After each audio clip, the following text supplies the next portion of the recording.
good bass ale. A Bass Ale. That seems like a rando Kevin Yeah. beer. Yeah, my dad had it.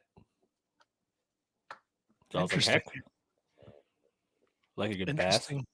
Interesting choice. The only time I've ever served anyone a Bass Ale was when I was a bartender. Black and tan? I've done it black and tan when I was a bartender at Applebee's. Yeah. It's usually either Yingling, Bass, or Amstel? No, it's usually Bass or maybe it is Amstel Light. Guinness and Bass or Amstel or Yingling, usually, if I'm not mistaken. You were a bartender? Yeah. I was a bartender at Applebee's and Chili's. I never realized you bartended. I thought you waited. I thought you were a server. No, I did it all. Look Kevin. At you.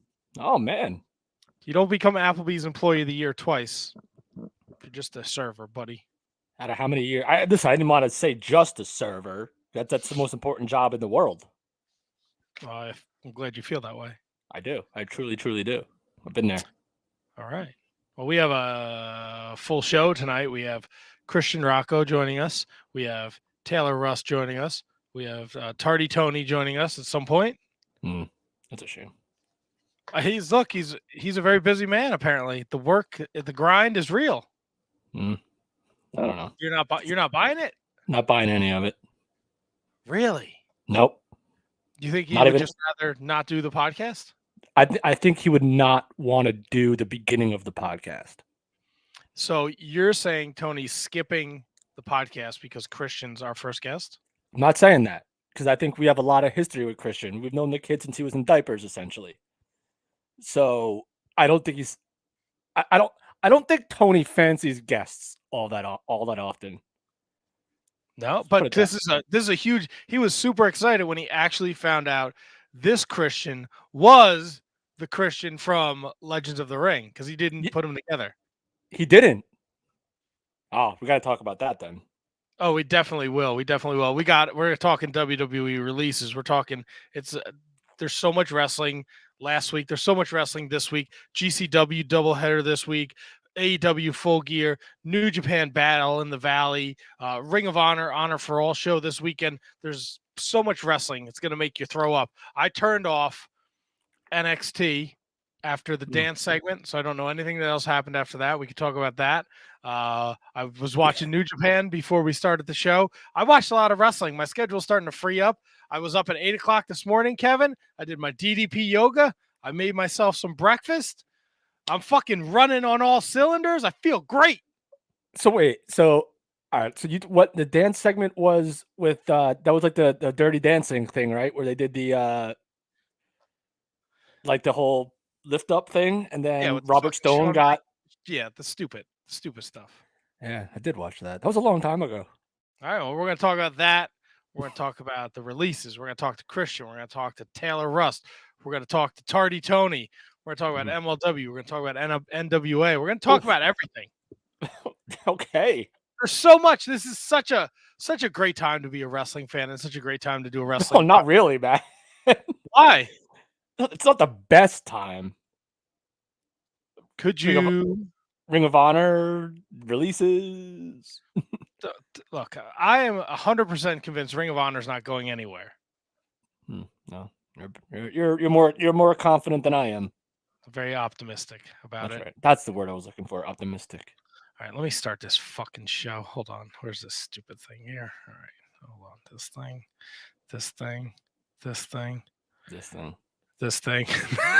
This thing. If you're watching us out there, chat us up on the Facebook and the YouTube. And Twitch. Get the trigger figure ready. Yeah, we'll read your comments. See, look, the Mott Spock already. He agrees with my ROH optimism. Freaking Mott Spock. Spocktoberfest. All right, let's start this fucking show. And the optimism goes right out the fucking window. Following is a presentation of the Shining Wizards Network, broadcasting live on rantiumradio.com and available on all podcast platforms and at shiningwizards.com. Follow us on social media at Wizards Podcast. Check out our merchandise at merch.shiningwizards.com. Do your Amazon shopping at amazon.shiningwizards.com. and become a Patreon supporter at patreon.com/wizardspodcast. As always, we thank you for your continued support.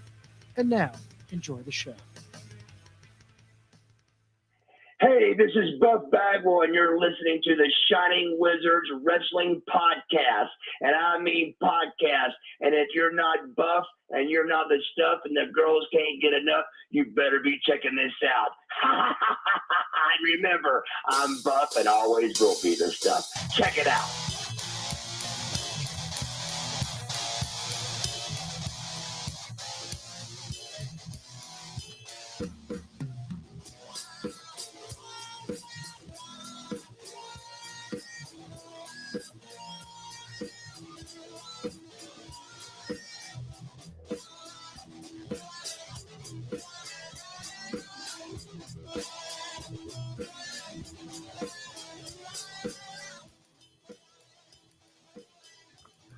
I had to find the fucking button to turn the banner off.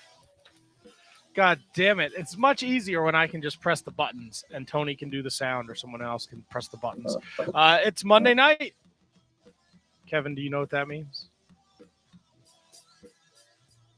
That your mic is still muted? All right. All right. Mic is still muted. Matt couldn't find the switch. I didn't turn my mic on. Turn my mic on. Oofa. 10 Going years on in 2 weeks. 10 That's years, right. Matt. Look at that. Rocking the gear, baby. Look at that. That's a snazzy shirt. I've yet to take the tag off my shirt and wear it. Just did it today. I was reluctant. I was hesitant to do it because I always ruin my shirts, man. They go in the wash, or as you like to say, the wash, and they get completely ruined after 3 washes. Very faded. Oh, look at that. I'm in the Twitch. I'm chatting it up too. A little man on the Twitch. Ah, you're a Twitch guy. I don't know. I'm just trying to drive people to our It's a Twitch, Wizards to our YouTube. So it's a Wizard's pen. Oh, because Spock. Oh, I've been giving those out. I gave a bunch to my family yesterday. Yeah, look at that. Can't really see it. Can't see But shit. It's fucking the silver in gist. the lights. It's gold. It's Monday night. Oh, go ahead, Kev. Oh yeah, I was talking about the pens. Those are a big hit with people that in my circles. Been been giving out. I had my niece's 3rd birthday party yesterday, so I brought the pens, brought the bottle openers, gave a couple to my brother, gave a couple to my aunt, a couple to my uncle. Went to work because pens always. If you ever had like a real office job, probably the same thing in a restaurant job. I've had both. Pens always disappear. Always disappear. Like people scrounge around. Pens are like gold in a real office setting, or even in a bar. Because when you're going to write down someone's itemized list, it's the worst. And this is again dating ourselves because that's when we still had to write stuff down with pens. But yeah, they're hitting on all cylinders, Matt. People love the Shining Wizards pens. Who doesn't love a good pen? That's right. Right? It writes nice. It feels great. It's Reliable. rolls. It's got a clicky. It rolls. Oh yeah, you gotta have a clicky.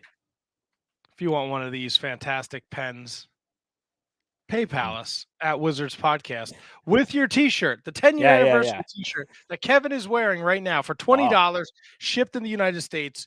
You get the shirt, you get a pen, you get a bottle opener, and if you're a 2XL, well, fatty, bad news for you. We're out of fucking shirts, all right? So you either got to go up to 3X or down to 1X like me, and I'm looking to go down to large. How many 3Xs we got left? Do we know? All of them? I don't know. Whatever Tony texted us that shit the other night. That's right. But let's do Kevin. You know what I realized we've been missing? We haven't been doing a proper intro. Like how so? Like it's the Shining Wizards Wrestling Podcast where it's wrestling talk and talk about wrestling. I'm Matt. Oh God. Oh man. All right. I still thought we were like pre-show. KJG. Look at that.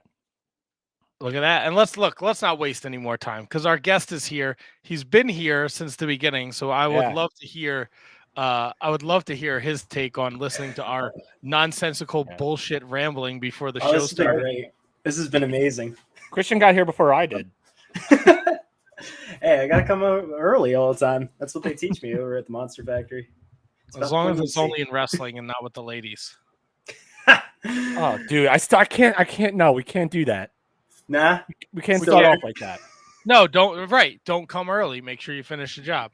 Exactly. All right, I need to ask Christian before we go any further. Christian, we've known you for a long time. How old are you right now? I'm 21. All right, we could say it then. Yeah, it's all good. Senior in high school or I wasn't sure. college, No, I wasn't Jesus. sure. I don't even know. Yeah, no, I'm great. It's been a long time since I've seen you guys too. It has been a long time. So here's a little backstory for you guys out there that are listening. Christian was like, I don't know, 13, 14, 12. I can't fucking put it all together. We're going on 10 years. So you do the math, people. And he was at a Legend of the Ring. And Tony, I think, actually spoke to him because I think he had a Bruiser Brody t-shirt on. And, Tony's a weirdo and he wants to talk to children. But it was at a wrestling convention, so it made sense. And he came by the table and he was dropping knowledge like nobody's business. And Tony was blown away. He's like, "You got to meet this kid. You got to meet this kid." Here I am, a grown man doing a wrestling podcast at a wrestling convention. There's a mouth like a sailor, and I'm like, this kid is the last person I need to meet because I don't want to be responsible for anything that we say from this point going forward on the podcast. That this kid goes to like school and he's like, dropping F-bombs and fucking making inappropriate jokes. And he'd be like, I heard it on the Shining Wizards. Yeah. That's exactly what I did.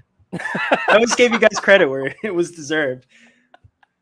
Well, Please luckily for us, it never came back to bite us in the ass. So, Christian, you're living your dream now, man. You are a professional wrestler. Yeah, I am. It's kind of wild. It's still crazy to think about. I've been doing it for about over a year now. I train at the world famous Monster Factory. Love the place. This has been the most rewarding thing I've ever done, and it's just starting. So I'm so curious to see where it goes and to see how everything plays out. Now, being such a big fan, and you just said before you're 21, so you said you've been in it about a year. Did you decide to get your education in line?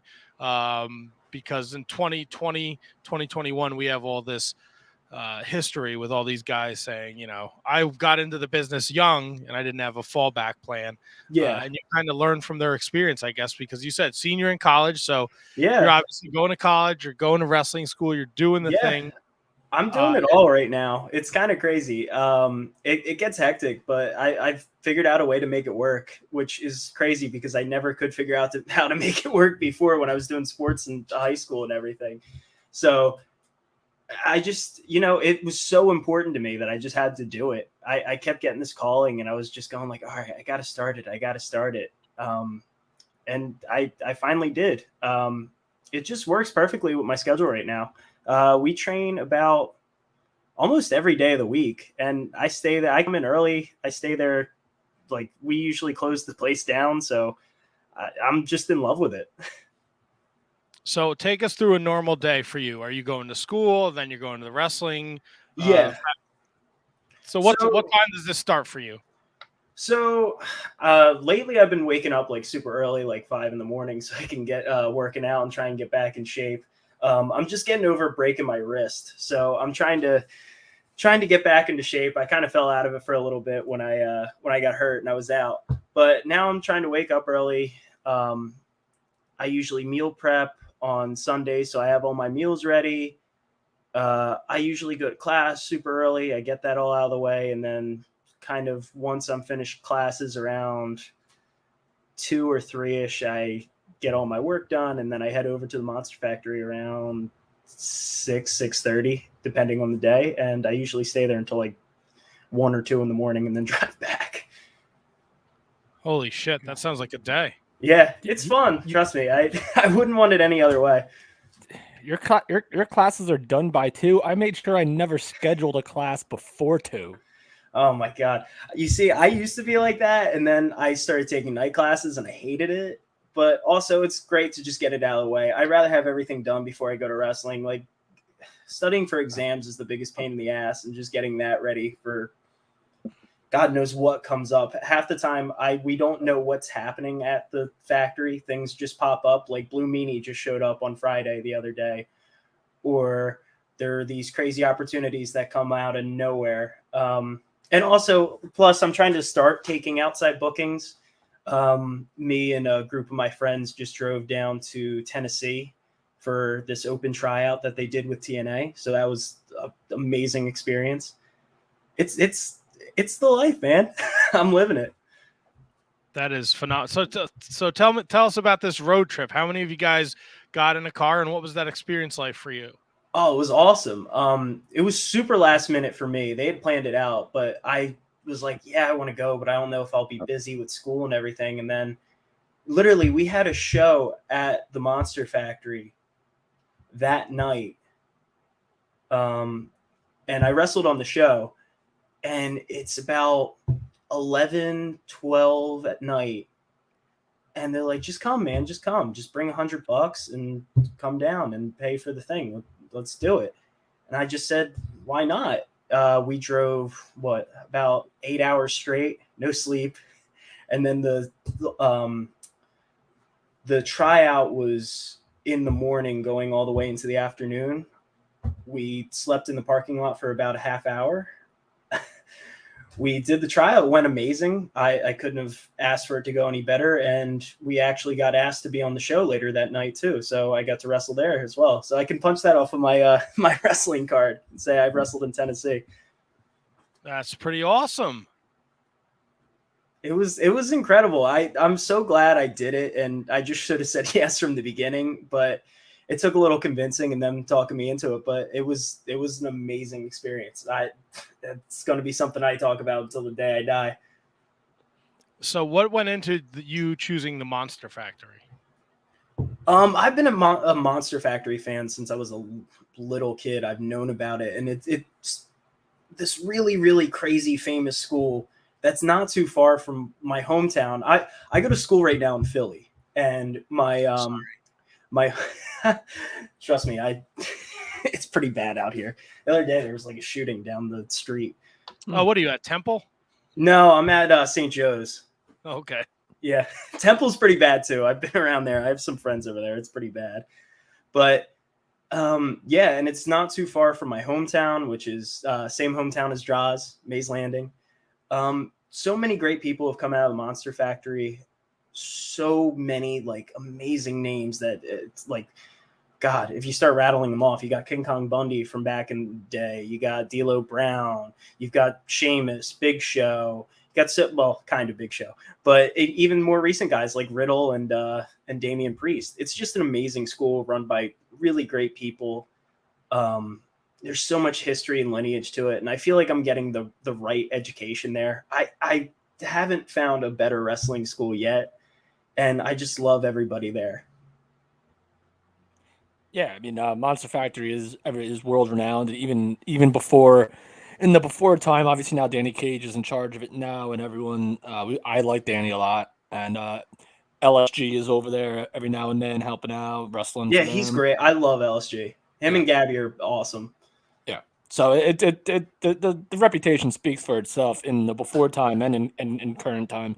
All right, so you're in it over a little over a year now. When did you? Because it's weird, because coming from like a super fan to actually doing it, when did you feel comfortable inside the ring to you? Did it come naturally, or did it take time to learn everything? Or like, are you a natural athlete? Like, do you play sports and all that stuff?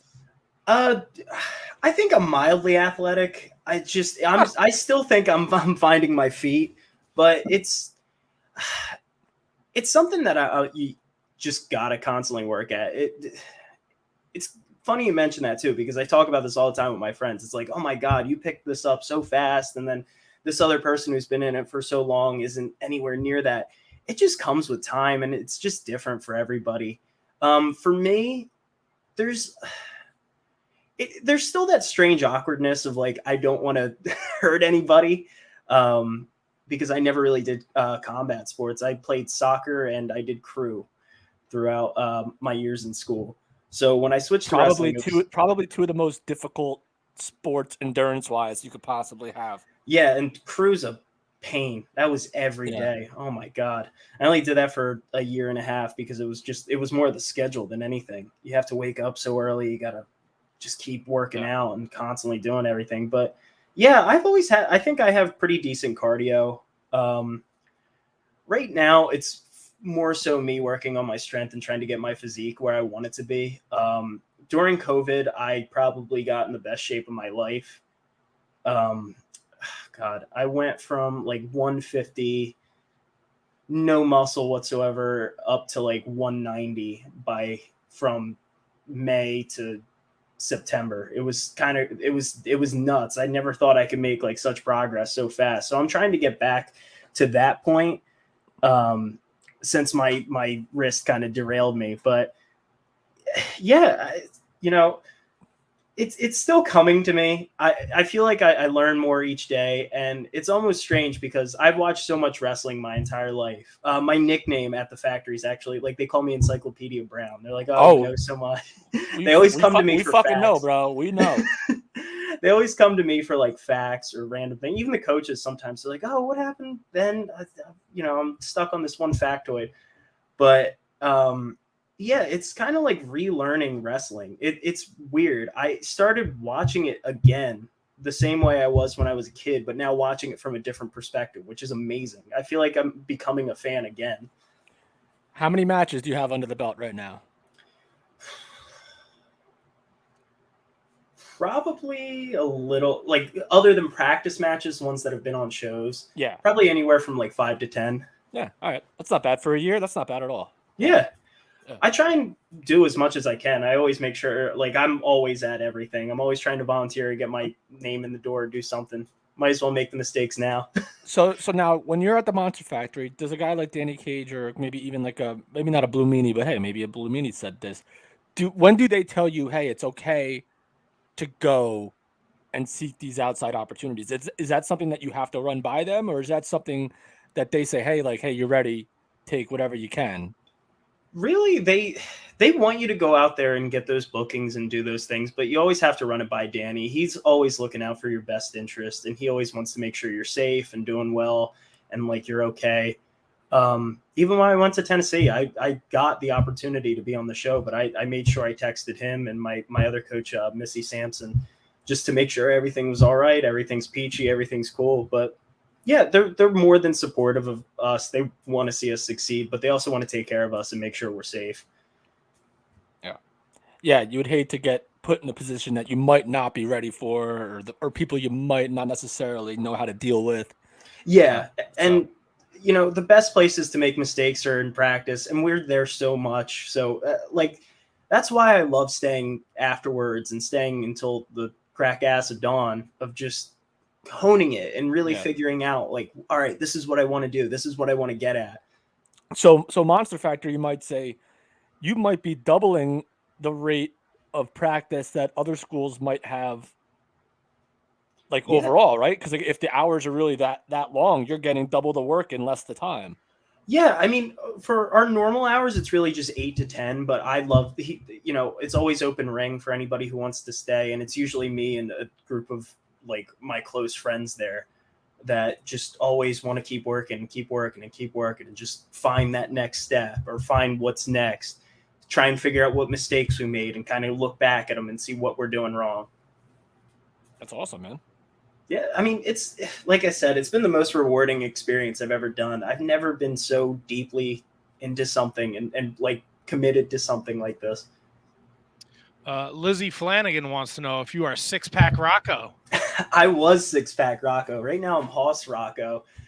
Back in around the summer when I first started there about a year ago, I was in incredible shape, but I just kept putting on size, and I think I lost my six pack. I still think I'm in decent shape, but it's more so size at this point. I'm trying to cut back down.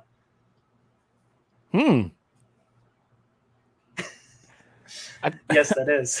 There it is. That's Mitchell right. Shields wants to know, is that the world-renowned Monster Factory wrestler Christian Rocco? Of course it is. The man who was in a candy corn match last Saturday. Is that how you spell renown? Probably not. I mean, oh man, so all right, so I want to go, like, people don't realize like how far, I mean, we talked about it a little bit, but like you were like the trivia, like, knowledge like guy, like the trivia like king, like ask anything about wrestling. This guy knew it. Is that still something that you still keep up with, or is it just like if someone asks you, like who Oh did? yeah, of course. Of All right, course. so That's never I'm going to gonna. change about me. I wish we got to have him on when we bring back games, Matt. I feel like. He ain't taking my title, son. Are you still the champ? I'm still. Am I still the champ? What kind of ridiculous question is that? I don't know, man. I drink a lot. Fair enough. Christian, I watched your candy corn match. Yeah. I think candy corn is disgusting. It is neither candy nor corn, and it doesn't taste like either. My No. wife loves it, but you wrestle in khakis, which I think is super interesting. That was the one time. It was on Halloween. I had this idea. I didn't actually run it by Dan. I just showed up that day with my face painted completely in a suit. I was like, my tag team partner was the person I wrestled. I'm like, let's just have fun. I didn't even know what we were going to be doing that day, but I lobbied so hard to get in this candy corn match. I thought that would be hilarious. I love Halloween. I just wanted to get in it. And I said, let's just do They Live. I'll be the alien and you be John Nada, Piper's character. Nice. That's all right. Yeah. And when we were there, I just started getting all these ideas. The one, so before the show starts, we hadn't even called the match yet. We were, I was like, damn, I have such an idea, but I want to see if it's okay. Dan let me go. I ran to the store and we're calling our match while we're going to ShopRite. I'm like, let's get coconut so you can hit me in the head with a coconut like Piper. So like I came up with this this dumb idea that ended up on the show, and it was what it was. I usually wrestle in just regular trunks. Why candy corn? Why candy corn? Because they do it every year apparently, and they were like, well, all right, we want to do a candy corn match tonight. And I'm like, I gotta be in that. I wanted to be in that so bad. I'm like, this is gonna be fun. It's gonna be a fun night. It's gonna be easy. I get to work with one of my best friends and my tag partner usually, Nick Petit. So I was all for it. Are the nerves? Oh, sorry, Kev. Go ahead. Have you been working primarily tag matches, or are you doing whatever they have for you? Probably more so whatever they have for me. Right now we're doing more tag stuff on the actual shows, but we also run like a weekly kind of TV-ish show on YouTube called Monster Factory Arena, where I have like a bunch of singles matches. But yeah, I mean, we kind of just go our own way. I'm kind of going wherever they take me, and I'm happy about it. Are the nerves still there for you? When it like in front of people, I've never really had nerves. It's more so the nerves of just like making sure I have a good match. I don't get stage fright. I've been in college. I kind of fell into speech and debate, and I ended up doing that, and that was a ton of fun. Never had any nerves for that, but it's a different thing with wrestling. There's just so much to think about and worry about because you got to care about what's going on, what's coming next, your opponent. It's not really so much the crowd that I'm worried about. It's just, am I going to make whoever I'm working with happy, whoever's watching in the back? And if the match itself is good, like I beat myself up just trying to figure out what I want to do or kind of what the match should look like or how it should feel. All right, Christian. WrestleMania 10. Earthquake wrestled Adam Bomb. Yeah. Who was he originally supposed to face? Oh God. Yeah. Put me on the spot. Wait. No, I know this. Give me a second. Adam Bomb. Who was Earthquake supposed to wrestle? Yeah, I thought this was a layup for you. God damn, why can't I think?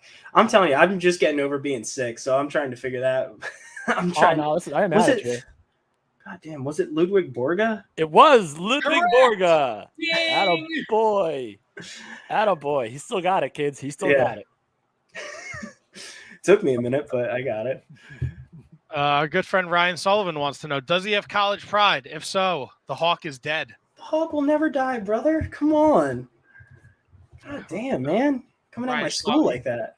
Ryan Schlong's one of those South Jersey people like yourself. Yeah, no, and that's the other thing too. A lot of my friends from college think I'm insane for doing this. That like they're like, dude, I know you were a fan of it, but I didn't. Podcast? Yeah, that too. But I sent them all out the link, so they're probably watching this, but they all think I'm insane for going for this wrestling thing. They're like, dude, I didn't know you really loved it that much. It's crazy. They knew I was the biggest fan. Like even people I knew from high school, they're like, they started contacting me or hit me up on Instagram. They're like, oh my God, I can't believe you're doing it. That's awesome, man. You're fucking awesome. You're following your dreams. You're giving at least look, no matter what happens at the end of the day, you can look in the mirror and you can, you tried, you did your best. If this doesn't work out for you, which I don't think that'll be the case. I think you'll be super successful at this. Thank you. But if it doesn't, at least you'll know that you fucking gave it a shot. Lizzie Flanagan says, you are insane, but we support you. God bless. I think the 5th time she commented in here. Who is that?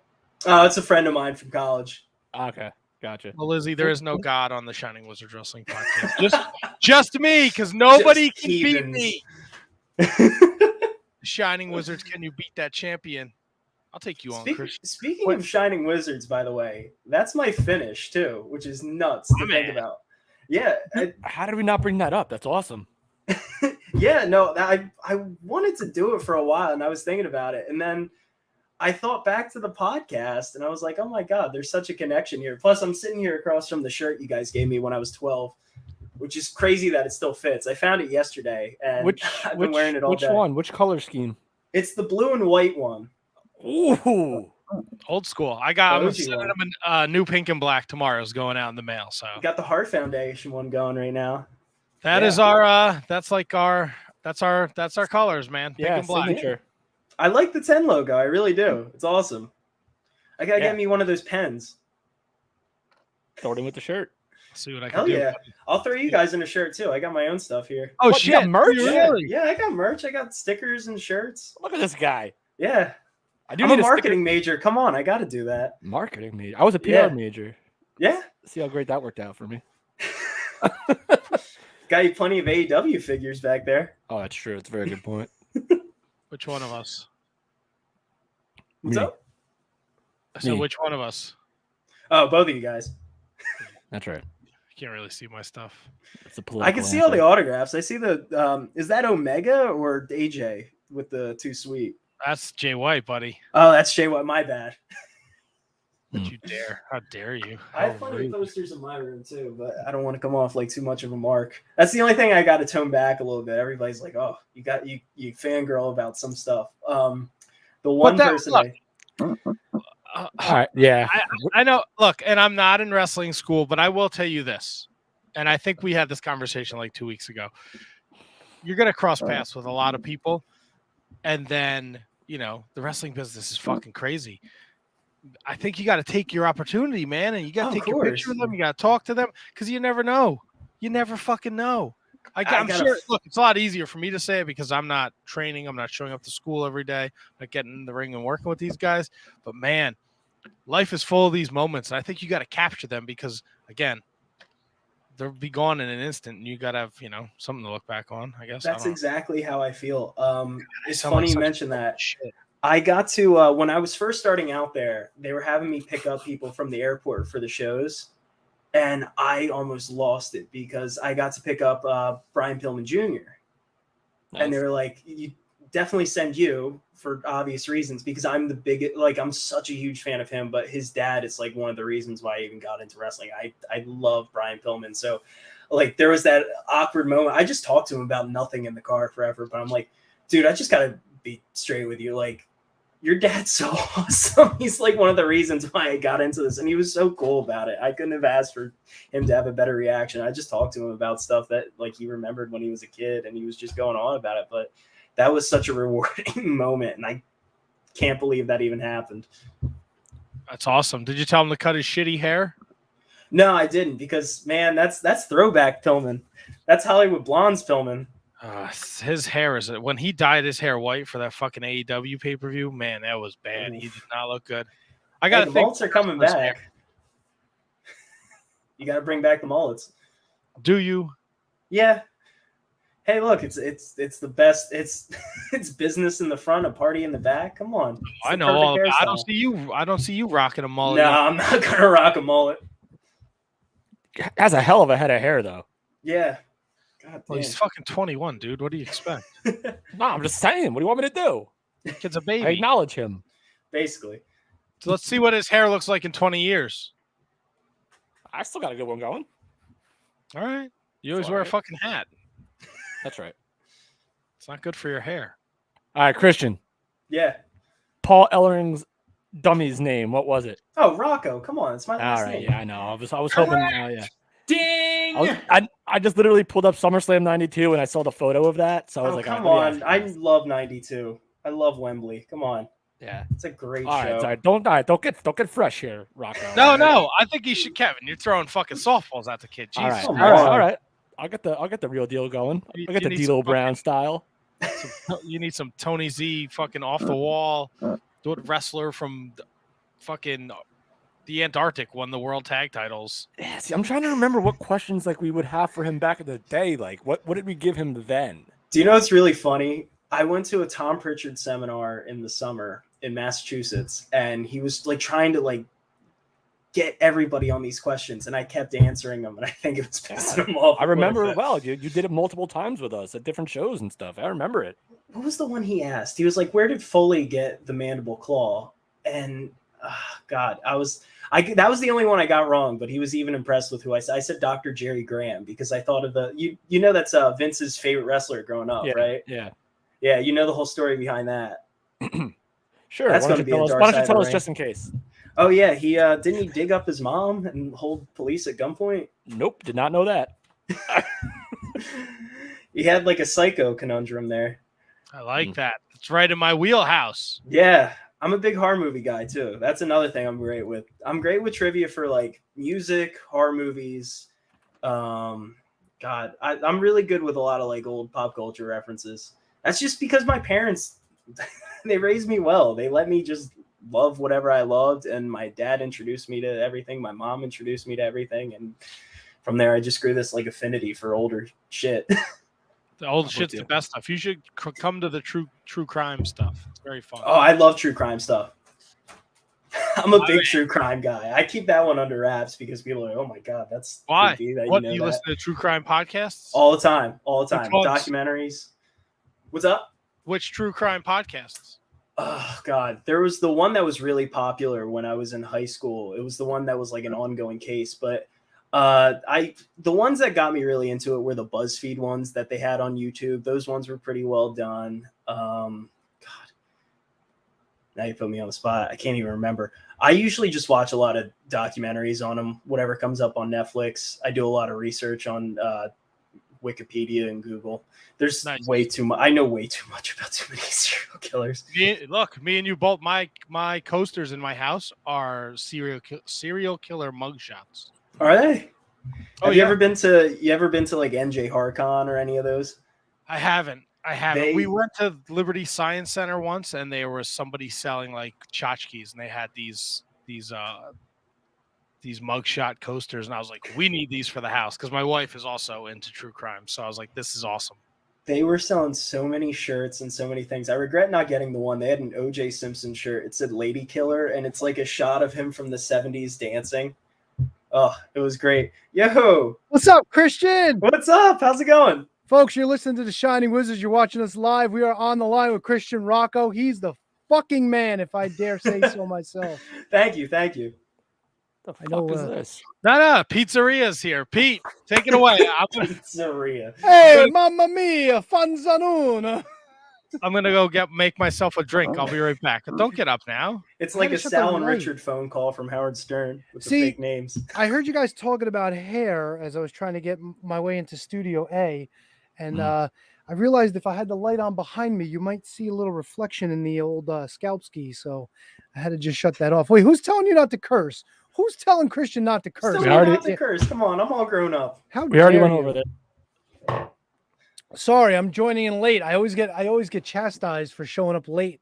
You're tardy Tony. That's what it should say on the freaking on your gimmick there. Your lower third. No, I'm pizzeria.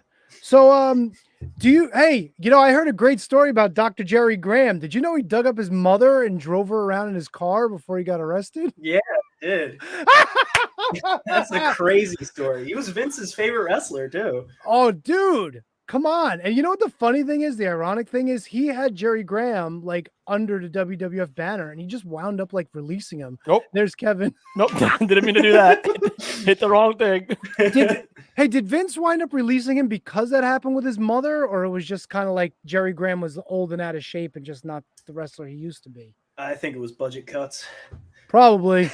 Probably sent him out an email. It's so weird, dude. Like you're like all grown up. Like I know you're only 21, but yeah, it is weird. Sometimes I look back, I get like those, you have Google Photos, right? You get those in memories. I'm like, Jesus Christ. Oh my God, it's been so long, but it really hasn't. I know. I had hair. Matt was skinny. Kevin was still handsome, but you know, that's how it goes. It's so crazy because I haven't been to one of those Legends of the Ring in such a long time now. I think the last one I went to was like either in 2017 or 2018. I was still in high school. I know that. So look at this kid.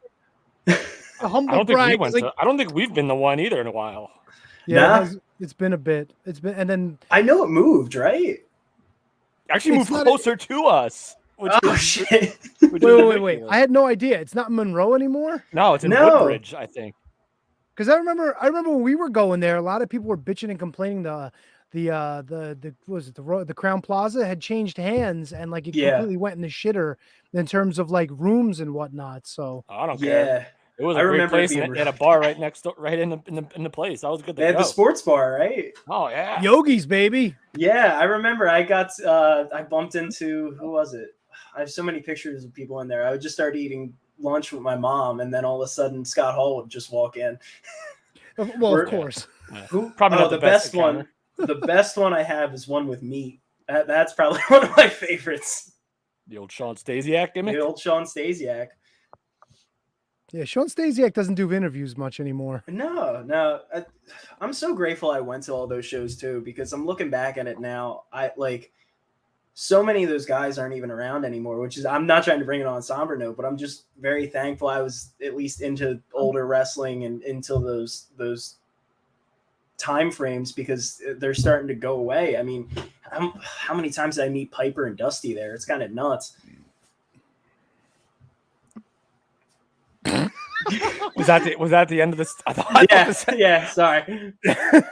No, I saw Matt like he kind of leaned in and then he held back, and I was just watching him. I'm like, this is gonna be so awkward and so funny. I literally just thought my computer was effing up again, like it always does. We're on the line with Christian Rocco at Christian Rock 14 on Twitter, Christian_Rocco_41 on Instagram. Be sure you're following him. He's at the Monster Factory. He's going to be doing big things. You're going to be hearing this kid's name in the future. Thank you so much. Well, please, thank you for taking time out of your schedule to join us. What do you have coming up? Are you? When's the next big Monster Factory show? The next big show is their biggest show of the year. Come to Turkey Slam. We're going to be in Paulsboro again. It's November 20th. Tickets are on sale now. I think the first row is already sold out, but we're going to have a big Royal Rumble style match, and I'm going to be in it. I have no idea if I'm going to be on the other part of the card, but come see it. There's a lot of great people there. A lot of my like very close friends are on there. I'm really excited about a lot of the matches that are going to be on there. Yeah, I mean, if you guys are in the Paulsboro area, around the Philly area, come by. I'll be there. We're doing a meet and greet too, early. They just announced that we're doing an early meet and greet. So if you guys want to come by, get some, I'm going to do a cheap plug real quick. Get some t-shirts, get some stickers, pick up the stuff. I'm trying to get hats now. Will this be your first ever Royal Rumble? Yeah, actually, the first one I actually did ring announcing for. I've worn every hat in that building possible. It's usually how it goes. Yeah, I still, to this day, I still do all the camera work and all the switcher stuff in the back. The second I get done my match, I just put on a t-shirt and get ready to work. Yeah, man. All right, so who eliminated Hacksaw Jim Duggan in Royal Rumble 1992? Oh, come on. That's right. In 92? God, I'm not going to get this one. Yeah. All right. One in 92. You'll never get it because it's so random. Yeah, I'm not going to. Well, that's my favorite Rumble, too. That's the one Flair won. So. Yeah, my man. This guy gets it.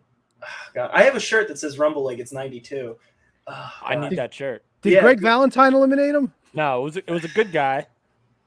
may There's have so eliminated much in Hunter that now that I show think too. That's about the it. one that Piper won the Intercontinental, right? And he was That's- going to go for the double champion. That's correct. Yeah, Flair was number 3. That's right. That's right. I know so many random factoids about that, but I don't know the Duggan. All right. So the answer is he's Virgil. very lonely nowadays, and he likes Virgil. Yeah. A Monster Factory alum too. There you go. Look at that. It all ties back in. It all It all ties ties back. back in.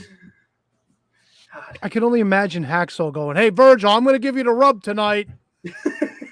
You're going to get a big elimination, tough guy." I would kill to work with Virgil. I always say that. Me and my friends, we always make jokes about who we would want to work with, but actually being serious, I always say like Sid Vicious, Virgil. I'd love to work a match with Scott Steiner. I would love to make that happen. Dude, No, Virgil, yeah. $20 in a fucking plate of onion peels, and you got him booked. I was at Mania this year, and Virgil was in the audience, and we just saw him. And when it got the rain delay, Where else would he be? I was just so confused. He's in, so he'd be in the main event. They should have made it a 4-way.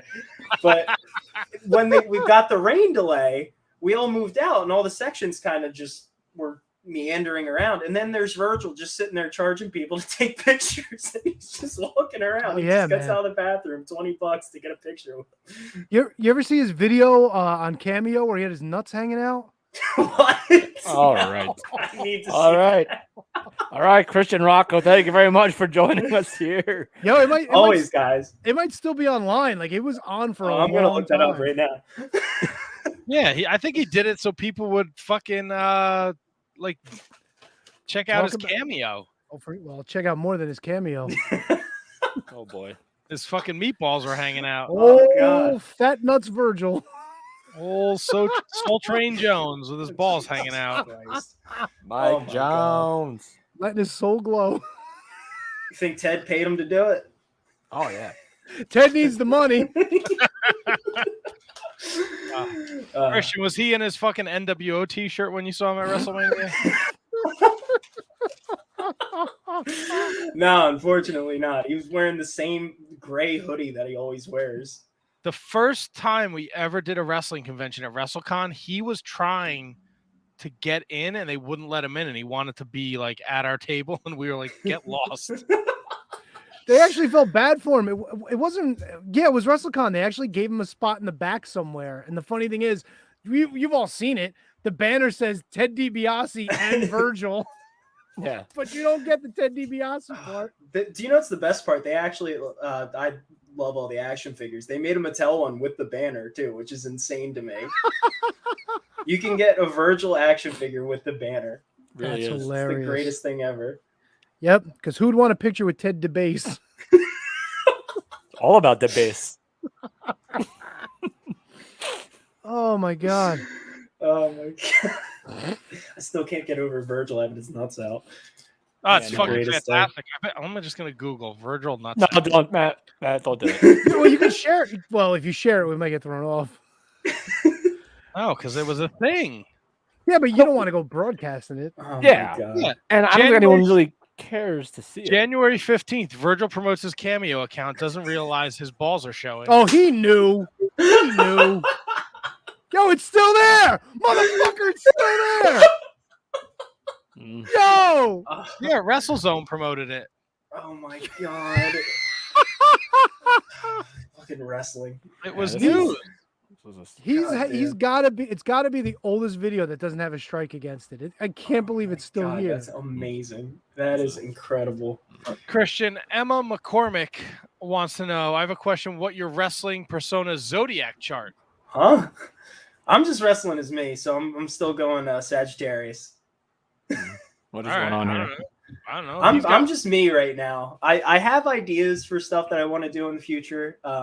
More stuff that kind of goes towards the true crime aspect. I love disturbed, like insane psychopathic characters, and I would love to do one like that. I'm a huge Clockwork Orange fan. I love American Psycho. If you guys have ever seen like A House That Jack Built, that movie is incredible. What is this? What is this lingo that they keep throwing out in the thing? What does that mean? What's going on? Fire sign. Kevin, I have no idea what's going on. What? You gotta read the comments when you pull them up because not everybody is watching. Oh, fire sign. It said. I said that.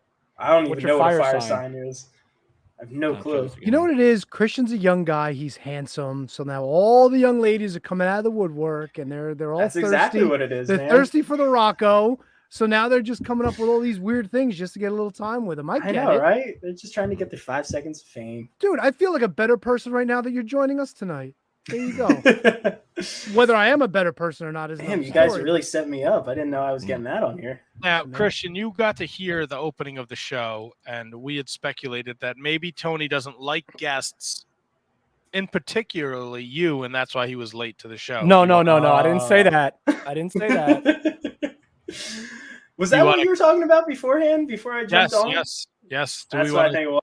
Well, he's been late. Whenever we have a 7:00 guest, he's never here. do you hate? I'm do you always hate early, Christian? man.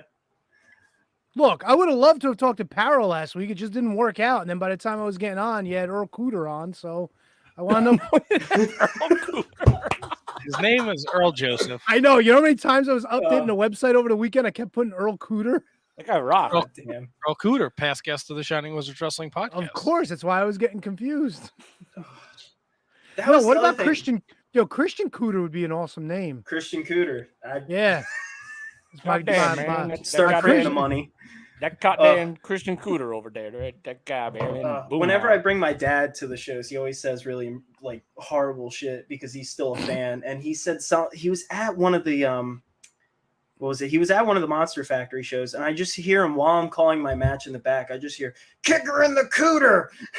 Holy Oh. shit. I'm like, Jesus boy. Christ, Dad! Hell man. yeah. Cut of the same cloth as Matt. Oh my God! Yeah, you guys are made for each other. Now, he Me? didn't pull the. Your dad didn't pull the fire alarm when they threw him out, did he? Nah, nah, he doesn't go that far. I never pulled the fire alarm. Ever. It was just a coincidence that the minute King Kong Bundy threw me out of that show, the fire alarm went off. I swear on my mother's grave, I didn't come pull the fucking on. fire alarm. I Don't swear to bring God. I know. Don't bring Sue into this Jesus stuff. Christ! It's all hearsay. They didn't catch him. Can't prove No. anything. Yeah, but No. it was all circumstantial evidence. Come on. Matt disappears. The fire alarm gets pulled. The fire alarm has the sticky shit in it that gets your fingerprints if you pull it to fake that a true? fire alarm. Wait, for real? I didn't know that. I didn't know that either. Yeah, bro. Hmm. Otherwise, people would have just been going around pulling fucking fire alarms for Yeah, man. shits and giggles. I mean, I remember people doing that in school. Yeah, exactly. God damn. Fuck, I didn't know they could track that. I mean, Note I don't to know if self. they You got your can. prints. So what'd you do with the gloves? Note to self. Shut the fuck. You're never gonna fire alarm. It's like a Norm Macdonald. Note to self. Oh, brother. Yeah, it's Christian, what are you watching these days to kind of, are you still keeping tabs on the world of professional wrestling? I know you got such a busy schedule with school and Yeah. wrestling. That's the one thing. I am really busy, but I catch up on everything once I get home. It's usually just one day out of the week. I'll just watch everything. I'm a little behind on AEW right now and a little behind on Raw, but for the most part, I've kept up on SmackDown. NXT, I've kind of like gone ever since, and it has nothing to do with how they rebranded it. Actually, one of my friends that I met at Monster Factory is a referee for them now. If you see him, he's Sammy. He's on there, but I just haven't had the time. And probably this weekend I'm going to catch up on all the AEW and NXT stuff just so I'm ready for Full Gear. And possibly, I heard there's a takeover coming up. Maybe. Yes, I think the first weekend in December. I think they have a takeover. Yeah, so I want to be caught up for that because I've missed almost all of the NXT 2.0 series. That's okay. Matt likes it and then he doesn't like it. So we've heard mixed bag. I've heard mixed things. I was such a fan of NXT growing up. I was watching it still when it was on Hulu, and that was probably the everything I ever could have wanted in like a modern wrestling show. What do you play any PlayStation, Xbox, Switch? I never was a video game guy, but I'm starting to get into it. It's funny enough you mentioned that. I just picked this up today. I got the Guardians of the Galaxy game. I haven't played it yet, but You gotta let me know how that is. I heard it's really good. I love Guardians. It's one of my favorite like Marvel franchises, so I'm so curious how that's going to go. We picked up drunken bar fights over the weekend on PlayStation because we got Drunken the VR bar headset. fights. Yeah, so my kid, he's 13, probably about the age that you were when we first met you. Yeah, actually. And Unbelievable. you literally Yeah. just put the VR helmet on, you grab drinks from the bar, get nice and drunk, and then just punch the shit out Oh, of I people. love this. I gotta play this. It's Drunken bar fantastic. fights. Yeah, they got darts you can use, pool cues. There's an alley fight where you grab a crowbar and you're just beating fucking people over the head with it. And Yeah, like scissors, like Arn Anderson. There's you're Love it. letting your child play this game. Yeah, he's got to get out his frustration somehow, you know. All right. Yeah. He's not a child anymore either. He's a Yeah, teenager. dude. It's Yeah, 13. He's got pubes and everything, dude. All right. I'm gonna go back away now. I think you made that same joke to me when I was 15 and I called in. Probably. We let you Some things call never in. change. Yeah, I called in a couple of times. I called into the Turnbuckle Throwbacks a bunch of times. Oh Christ, I'm sorry. So sorry. How's Phil doing? I haven't seen him in a while. I Nobody sat next does. to him at a show. You sat next to, what was he, in the fucking first row? You were in the third? It was So at was one of it the was it you, PWS Phil, and shows. Virgil? Yeah. Actually. No, it was at one of the PWS shows a long time ago, and I remember I was a complete moron. New Jack was there, and I just went mass transit because I thought I was funny. And I probably would have gotten killed. That's the worst. Yeah. Jokes on him. He's dead now. Yeah, I got him. They both are. All right. True. Yeah, Phil's okay. Diabetes took a couple fingers, but he's doing okay. Oh, he's still got all the sausage links. They're all still does he? Oh, I just Jesus assume. Christ. Listen, if anything, sitting in his 4-hour commute every day, he probably would have gnawed him off because he was hungry. Other than that, he didn't lose any from diabetes. Christian, what's your favorite workout routine? Wii Sports Boxing, Just Dance, Spill Your Secrets. Definitely DDP yoga. DDP yoga, for real? Yeah, no, actually, I just started doing it last month. I love it. It's awesome. It's great. For the past 2 years, I was doing it like 7 days a week, and I was really in good bet you shape. were. And then I kind of fell off the wagon a little bit, and it shows. It happens to all of us. I fell off the wagon. I gotta just get healthy again. I was so sick this week, so I was trying to like really start going hard, but then I got a virus. So now I think this week is like my. I can't get into too many details, but there's a big project coming up with the Monster Factory, and I just want to be in the best shape possible. I like There it. you I go. like a little Yeah. teaser there. I like a A little little teaser. bit of a teaser. I love it. Well, Christian, it's been an absolute pleasure. At Christian Rock, that's ROCC14 on Twitter. Follow him, Christian_Rocco_41 on Instagram. Be sure to follow him. Christian, we will have you back as many times as you want to promote whatever you want. Or As always, you can guys. you can just come back on and I can beat you at Can You Beat That? Oh, we'll get trivia going. We'll get trivia going. Don't worry. I'm the Oh. trivia king when it comes to wrestling. You want to throw some music and some movies in there too? Oh, shit. Wait, what do you see what this Debatable. slob does Oh, now? He's Okay. getting the belt. He can't even look at him the way he's Hmm. wheeling his chair. That's gonna look nice around my waist. Gonna come back here, gonna show him the belt, gonna do this. Oh, it's real easy to fucking roll your chair across the carpet. Shut the fuck up, you losers. Why did I'm you just the get champion. I'm the fucking champion. Not you, Shining Wizards, Kevin. Not you, fucking Tony Baloney. And definitely not you, Christian Rocco. Put Not on yet. put on your spandex. Go dance around in a ring when you run a real challenge. Come on, son. Oh, okay. Get some. I'm This is afraid gonna that if That's Yeah, gonna look it- good around my waist. dude, if you took Christian on, we'd never see that belt again. That would be gone. We'd have to have a John Cena, Rey Mysterio fucking deal going where we have to make up a secondary. Oh, thanks for all the faith that you have in me. Sorry, bro. I know who you're dealing you. with here. Kate's full of shit too. You never lost the belt. You never had a belt, Kate. You fucking loser. You're a loser. Oh! All right.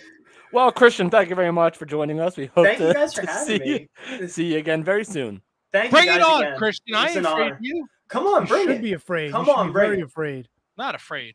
Been drinking Jack Apple, been listening to fucking murder podcasts all day. I'm ready.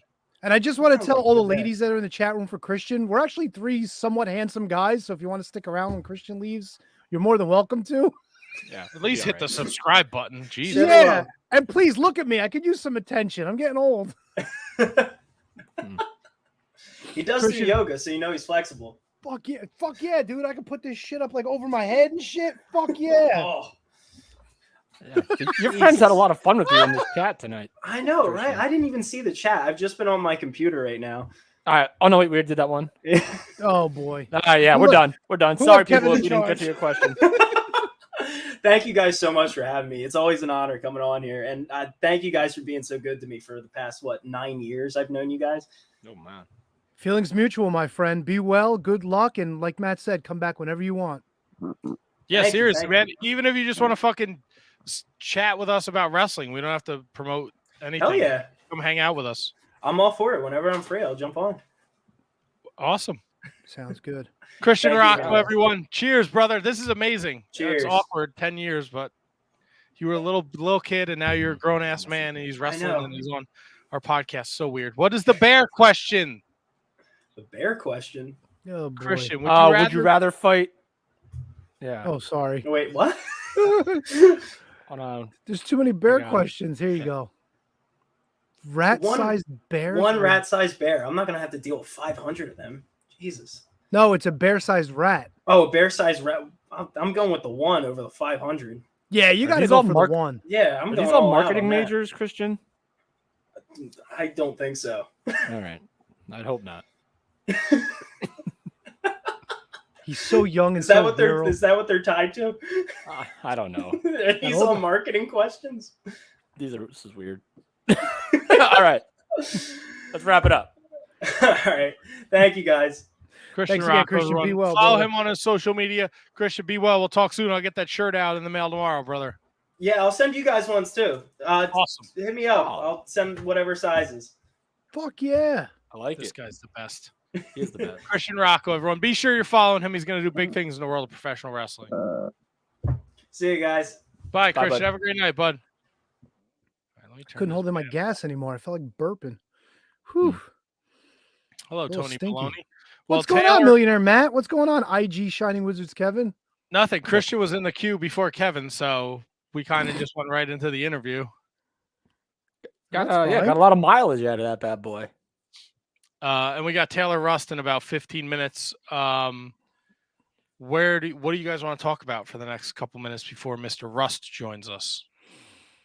We actually well, we could do it quickly. The reason why, and I've been bitching and moaning for the past like 4 weeks, the reason why we haven't heard much about By Any Means Necessary is because the NWA so wonderfully is now airing it every week instead of the regular episodes of NWA Power. So we actually got the first hour and 15 minutes of By Any Means Necessary this week, and last week. And overall, I enjoyed it. I know you watched it, Matt. What'd you think? We got a debut, OGK in the NWA. It was awesome. It was an awesome show for the NWA. I think my favorite spot was Thunder Kitty actually took Smiley Kylie's place in the tag match.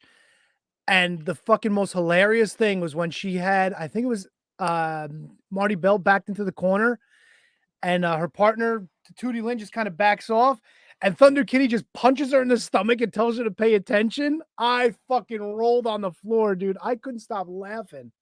You know what the fucking most depressing thing about the show was? Take a guess. Take a wild guess. The thing I hated the most about this show. I'm gonna guess it was Velvet Sky's commentary. I actually didn't mind Austin Idol, but Velvet Sky, yo, she's got to go, dude. This was bad. This was real bad. And I get it. Tim Storm was wrestling. He's probably going to see his match next week, whatever, or this week. But, yo, it's rough, dude. Like, she doesn't let anything sit. She's always like, oh, yeah, you think so. Don't touch me. It's like, what the fuck are you doing? It takes away from the show, dude. I know you're laughing. Like, I know you're backing away because you're laughing so hard, but still, it was so fucking annoying. I think it takes away from the show because you don't like her. Yeah, it kind of Right? does. So you don't like her to begin with, so you're watching, but then you're like kind of looking for her to annoy you. No, dude, it's not that. It's not that. I don't go in there going, oh, how's she gonna fuck this up? I really don't. But she just can't help herself, dude. I mean, what did you think? What did you listened, right? What did you I'll tell you what, I did not mind her. Ugh. I did not like Austin Idol up until the main event. He served his purpose for the main event. For Scion versus Mims, he was excellent because that's why he was there. The rest of the fucking show, he drove me nuts. Yeah, but there were also, and you do make a good point, but there were also a lot of times where he was trying to do his job during the main event, and Velvet was just shitting all over him no matter what he said. Where Because he's like, they have that weird, like, that's the storyline that they don't get along. Like, she was like, sorry, my voice is hoarse at the beginning of the episode. We got in an argument backstage about some trivial bullshit. I forget what dumb pop culture reference she made. doesn't matter, unimportant. The bottom line was It was about store-bought Rice Krispie treats versus homemade ones. and this is why she lost her voice. That's why she said she had a hoarse voice. Oh boy. I wouldn't know why there was any other reason. What? Dude, the Jax Dane opening with Kyle Davis was fucking awesome. Oh yeah. Dude, they know how to sell it. By the way, I also did some research. Tried and True is actually Crimson's promotion, which is why this show was in conjunction with Tried and True Pro Wrestling, which completely makes sense. Nice. I thought the Pope and Colby Carino is fucking fantastic. He is. I just don't understand why he brought the what do they call them? Fixers? I don't know why he brought the fixers out. He still wound up fucking losing. Wrecking Ball Legursky and Jay Bradley, former guest of the Shining Wizards. Holy shit. I didn't put 2 and 2 together until you just said that. Wait, Wrecking Ball was on this show? Yeah. Interesting. Wrecking Ball Legursky and Jay Bradley are a tag team known as the Fixers now in the NWA. Was this their first appearance or had they been there? This was their first appearance in the NWA. Now, I don't know if they're working in that Tried and True promotion, but this is the first. Well, I know Wrecking Ball is in a tag team with somebody else that works up and down the East Coast, but he also wrestles as a single for a lot of independents as well. So that's pretty doesn't dope. he team with I think he teams with Moff, doesn't he? Or he's teaming with Moff at a Northeast show coming up. I think he's in a match against no, you think you're right, but he does team with somebody else before that. I thought I literally just saw it today. Well, they so yeah, to Tony's point, Colby loses because the ill-begotten Captain Yuma and Russ Freeman come out to back the Pope, and then we get an impromptu match. The Fixers defeat the ill-begotten. It's kind of a squash, and then the Fixers grabbed the mic and said they were in the NWA to take payment from the highest bidder. They're going to take on anyone in their way. Here comes OGK, baby. Oh man, that's huge. Matt Taven and Mike Bennett. It is Moff and Legursky against Bear Country. All right, see, there you go. So awesome debut by OGK. They beat the Fixers, and I think this is a great move by the NWA bringing in this tag team of Bennett and Matt Taven. Absolutely, 100%. And it's because I mean, even if you don't follow Ring of Honor, Mike Bennett also had a great match against Nick Aldis when they were working championship wrestling from Hollywood. When the NWA was kind of working with them, with all the COVID restrictions. So Mike Bennett is not really a stranger to work in NWA. Also recently lost in the finals of the United Wrestling tournament to Chris Dickinson, who was crowned your first United Wrestling champion. So no stranger to the NWA, but now he's bringing Matt Taven in with him. And yeah, thumbs up all around. This was awesome. It was just weird. It was like I was waiting for another team to come out. And it was like, no, okay, we're done. We're moving on to the women's. I was like, all right. It was strange to open it like back to back, And I think Matt Taven and Mike Bennett fit in with NWA. Like I didn't see it, but I feel like they fit in like a glove there. And I don't know if I think my mic might have been muted with the damn off Legursky versus Bear Country. Did you guys pick that up or no? We did. Okay, so I don't know why my mic said it was muted. It wasn't. Anyway, yeah. So Matt and Tony, I think OGK could fit in anywhere as a tag team, and I think they're going to fit right in with NWA. Works for me. It was awesome. And yeah, I think that was the NWA. We had the women's match. Oh, that was not the NWA. You know what I didn't like, Tony? What didn't you like? this Judas Sal Rinauro thing where like I get the story. Like Sal Rinauro challenges him for a shot, and if he wins, he gets a shot at the NWA National Championship. But if he loses, he can't challenge for the NWA National title for 18 months. 6, 6, 6. Add them all together. That's 18 months. I don't know if I missed something. Was Sal Rinauro in line for the NWA National Championship? Yeah, didn't they have the Battle Royal to decide the number one contender that Judas won at the last pay-per-view? Okay, so Judas was putting his shot on the line. Yes. Okay, because the story they were telling, and maybe I missed it, made it seem like Sal Rinauro was in line to get a title shot, and if he lost this, he wasn't going to get a title shot for 18 months. Yeah, I think it kind of plays the same way though, because I know that James Storm was kind of battling over not necessarily the shot too, but I know that they were battling over the past couple of weeks. So, yeah, it was weird that James Storm wasn't involved. That they went with Sal, but the other thing I don't understand is like Sal's a huge baby face. People love Sal Rinauro. Why is he with Danny Deals? Like I don't get that. Like I just don't understand like the connection between the two. I don't know. get it either. I think maybe I missed something, but I don't think I did. I think they just Okay. wound up together at some point, and that's the way it's been. Don't make no sense to me. The Hex, Marty Bell and Allison Kane, Kay, as you alluded to before, Tony, successful against Tootie Lynn and Thunder Kitty to retain the NWA Women's Tag Team Championships. And then we had our main event, the Scion Mims match, which I thought was fucking awesome. They told a great story, and I thought Austin Idol, as much as I hate him, did a fantastic job on commentary. I really just love the show. What did you think, Tony? I loved it as well. Main event was killer. I'm honestly looking forward to Scion beating Tyrus for the TV championship. I think it's going to happen. Well, Tony, I got a little news for you, buddy. Uh-oh. You will get an opportunity to tell Scion that yourself on November 22nd at the Shining Wizards 10-year anniversary show. Scion will be joining. Nice.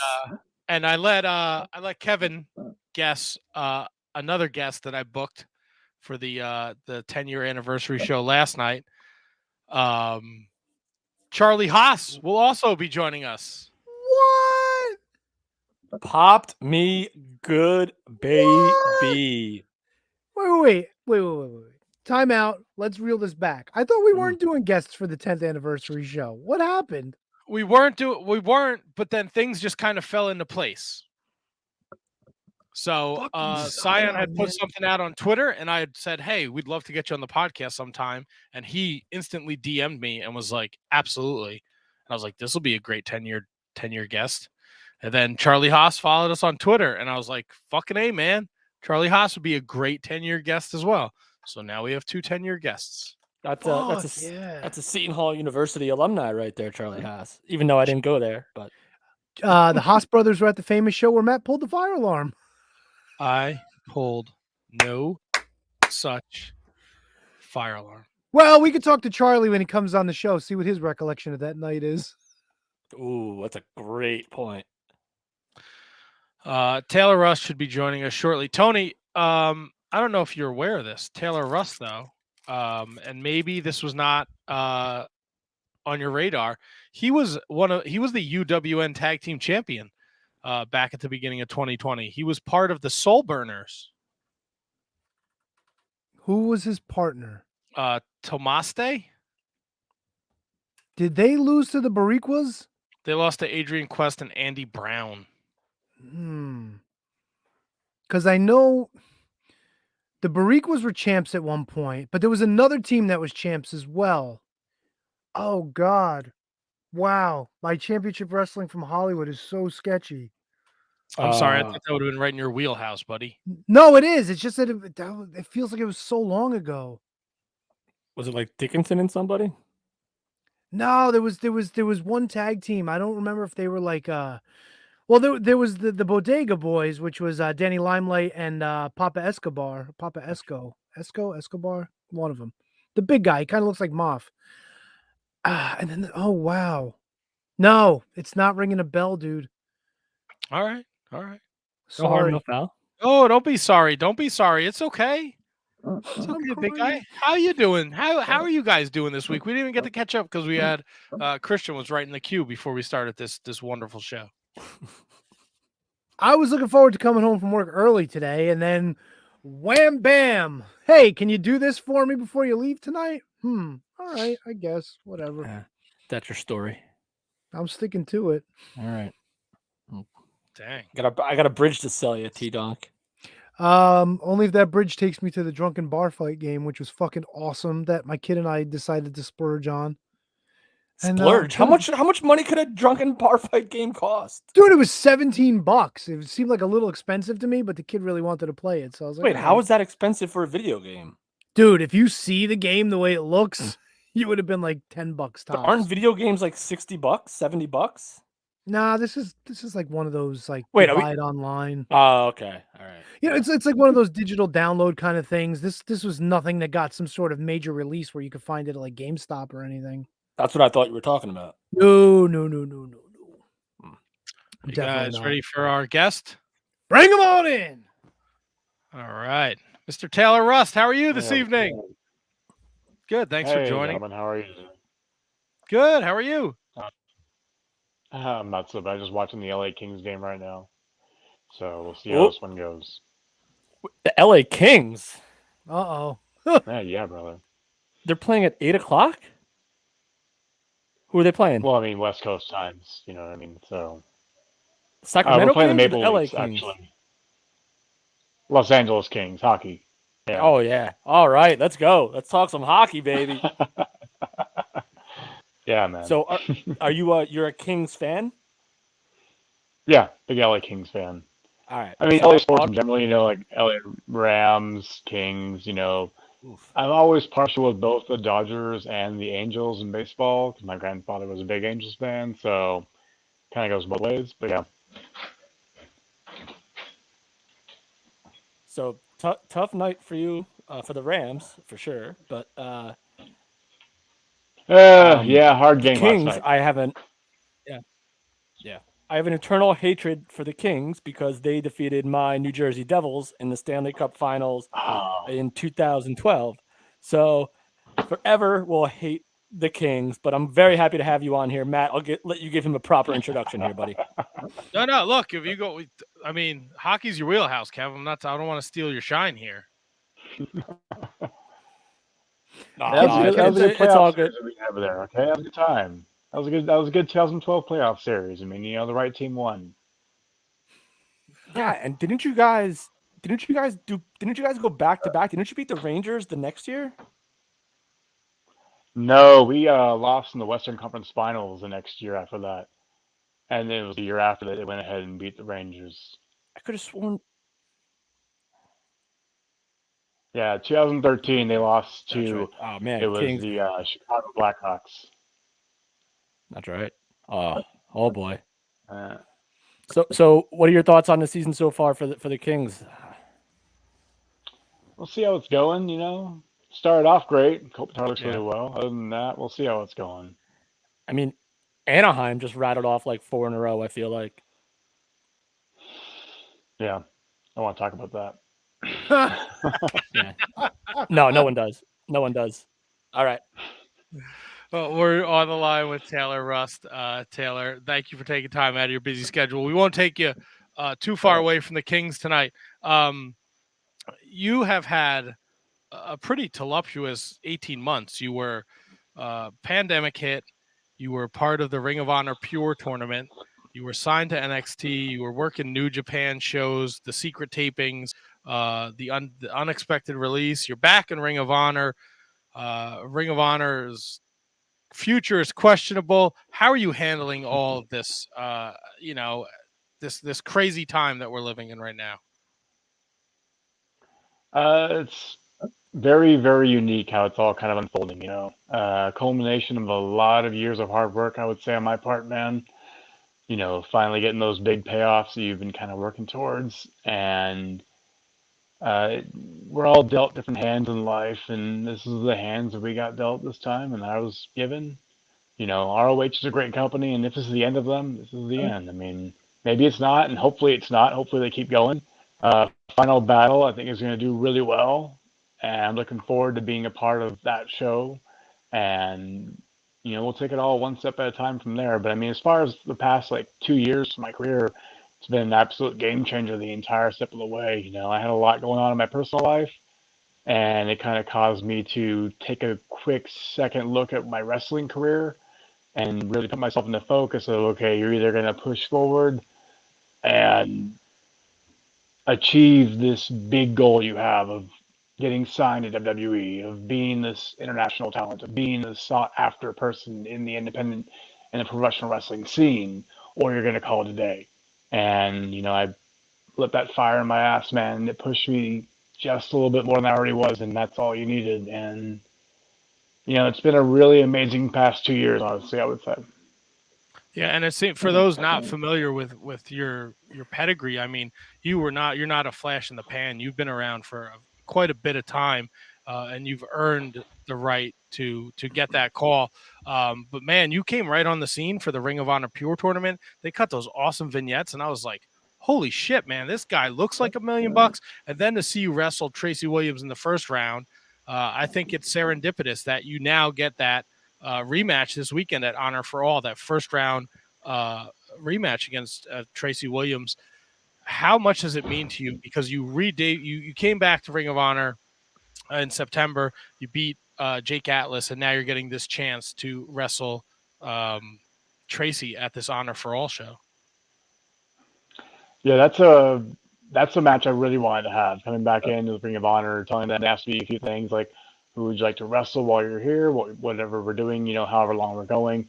And I mentioned Tracy Williams right off the bat because we had an amazing match in the Pure tournament, and I wanted to revisit that right away because when sometimes you'll meet people in the wrestling scene that you have great chemistry with, and other times you'll meet people you're great friends with and you have terrible chemistry with in the ring. Tracy and I had never once met or really talked at all, like about till like an hour before the match. And I'll tell you honestly, like we just clicked naturally. We had this great chemistry together, and I loved working with him. And I was really, really excited to be back there. And he was one of the guys I want to roll that match back. I want to go ahead and give that another shot. I want to really try and push each other some more. So the matchup for all is going to be really that one's going to be special for me, at least. Yeah, I'm looking forward to it. Ring of Honor, definitely my favorite hour TV, definitely my favorite promotion. I'll actually be heading down to Baltimore for Final Battle. So the Ring of Honor Pure tournament comes along, and then you end up also working the New Japan Strong secret shows. How did that come about? So the New Japan Strong actually came before the Pure tournament stuff. We started filming them. I get back to the United States. I was doing a European tour actually when the pandemic hit originally. So I was actually like in Germany when everything started shutting down. So I was up there for WXW. And when I ended up coming back to the States, and there's no wrestling going on, I remember kind of having this like very somber feeling like, man, like this was the momentum I needed. I felt like everything was finally clicking. And it was just a matter of time before I got signed to one of the big places, and then everything just kind of stopped. And I'm at the age where I can't really let this momentum stop for me, otherwise I'm kind of gonna be washed out of it, I think. And then I got contacted by Rocky Romero there from New Japan, and he asked me, "Hey, are you available and interested? We're gonna try and do some tapings here from New Japan Pro Wrestling, but in the United States because we can't do anything overseas."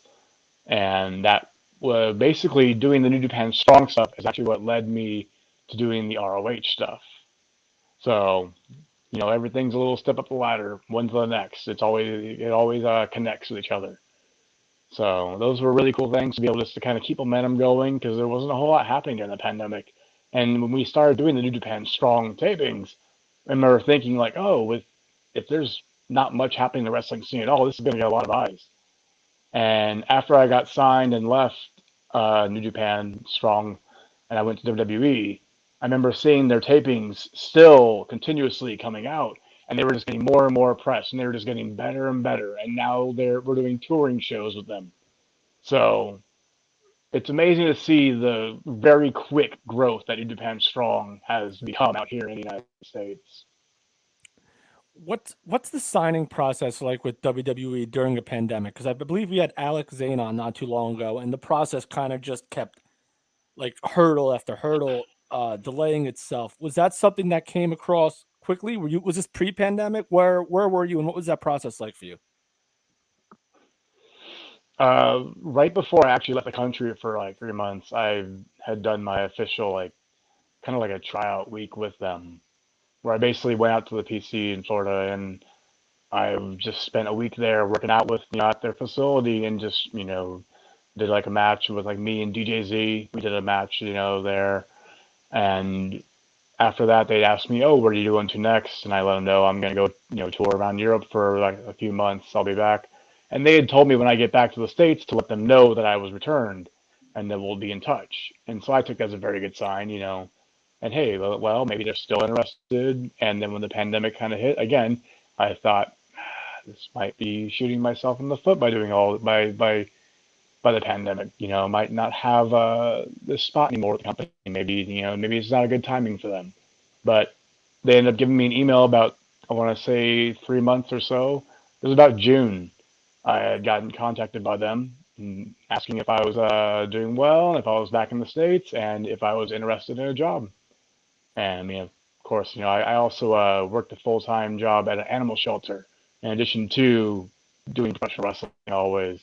So when you're at your animal shelter job, getting an email from them, hey, this is the one you've been working for this whole time. Here it is. That was a pretty surreal feeling. So you get signed to NXT WWE, and they put you in Diamond Mine, which was home run, man. You, Roddy, like you were the perfect fit. How was the experience like to be down there? I mean, obviously we've all seen pictures of the PC. It is beautiful. It is a wrestler's dream. Were you taken aback by it? Were you intimidated by the PC? Not the WWE itself, just the PC, like walking in there, because you 20 years, about 16 years in the business, give or take. I'm sure you spent a lot of time in some pretty dingy, shitty wrestling schools and whatnot. To walk into the PC, it must have been unbelievable. Yeah, that's an incredible place to go there and train. I remember talking with Drew Gulak before about it, just looking around it. Like, can you believe like this place in general, just like this exists now in the wrestling world? Like, can you imagine being a completely untrained talent and coming here, and this is where you're going to learn from some of the best coaches in the world, the best training facility you'll have in pro wrestling in the world. Like the utilizations that they have there are just endless, realistically. Um, but I would definitely say I was never intimidated by it. I mean, if there's one thing I'm confident about, it's what I do in the ring. I'm not. I've been wrestling here for about 17 years now. If I'm not confident what I'm doing in the ring and when I'm being tested by it, like I shouldn't be doing this anymore. So, I have all the coaches you want, have anybody you want overview my matches. I love it. I want the pressure. I want the center stage when it comes to being in the ring. I want that. You know what I mean? You spend enough times doing like really, really good matches in front of like 15 people. And we're always thinking to myself, like back in those days, like, does this really mean something? Like you go out there and you deliver these great matches with somebody, but who's watching it? The 50 people up here in Salem, Oregon? Like, does it really count? Every So, opportunity like that in front of, their guys, like those are the opportunities you work for. so you mentioned like untrained talents going there. Like you're not intimidated, you're seasoned. What are your thoughts about, I guess maybe WWE and the PC in general, about taking untrained talents, signing them, and then have them go to wrestling school? Like what like how does that I mean, make that's their like style. yeah. That's their style. It's the That, way they've always kind of done things, and they're always looking for like those next, those like needle in a haystack kind of talents. I think you know what I mean. But we all know that for every Brock Lesnar, you're gonna have like an Alex Riley. It is what it is.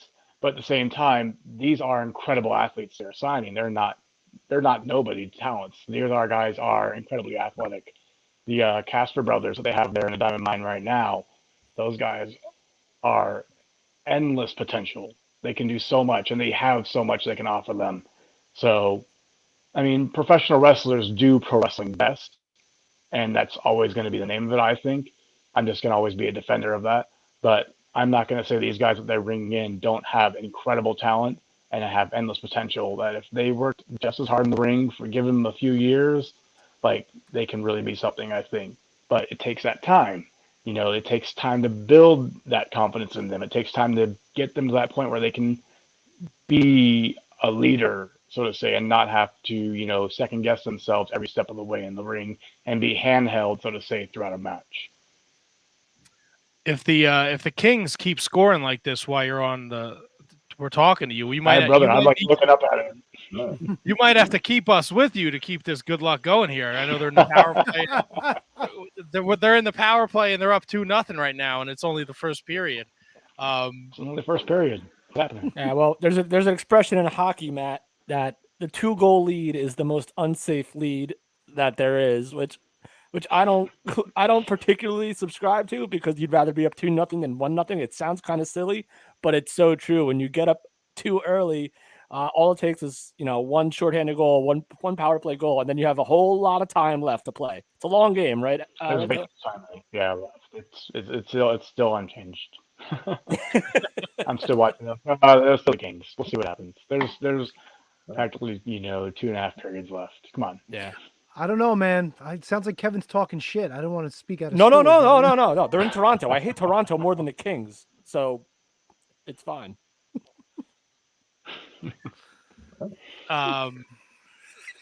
What was the most, how do I say this? What was the most important thing you took from your time in NXT?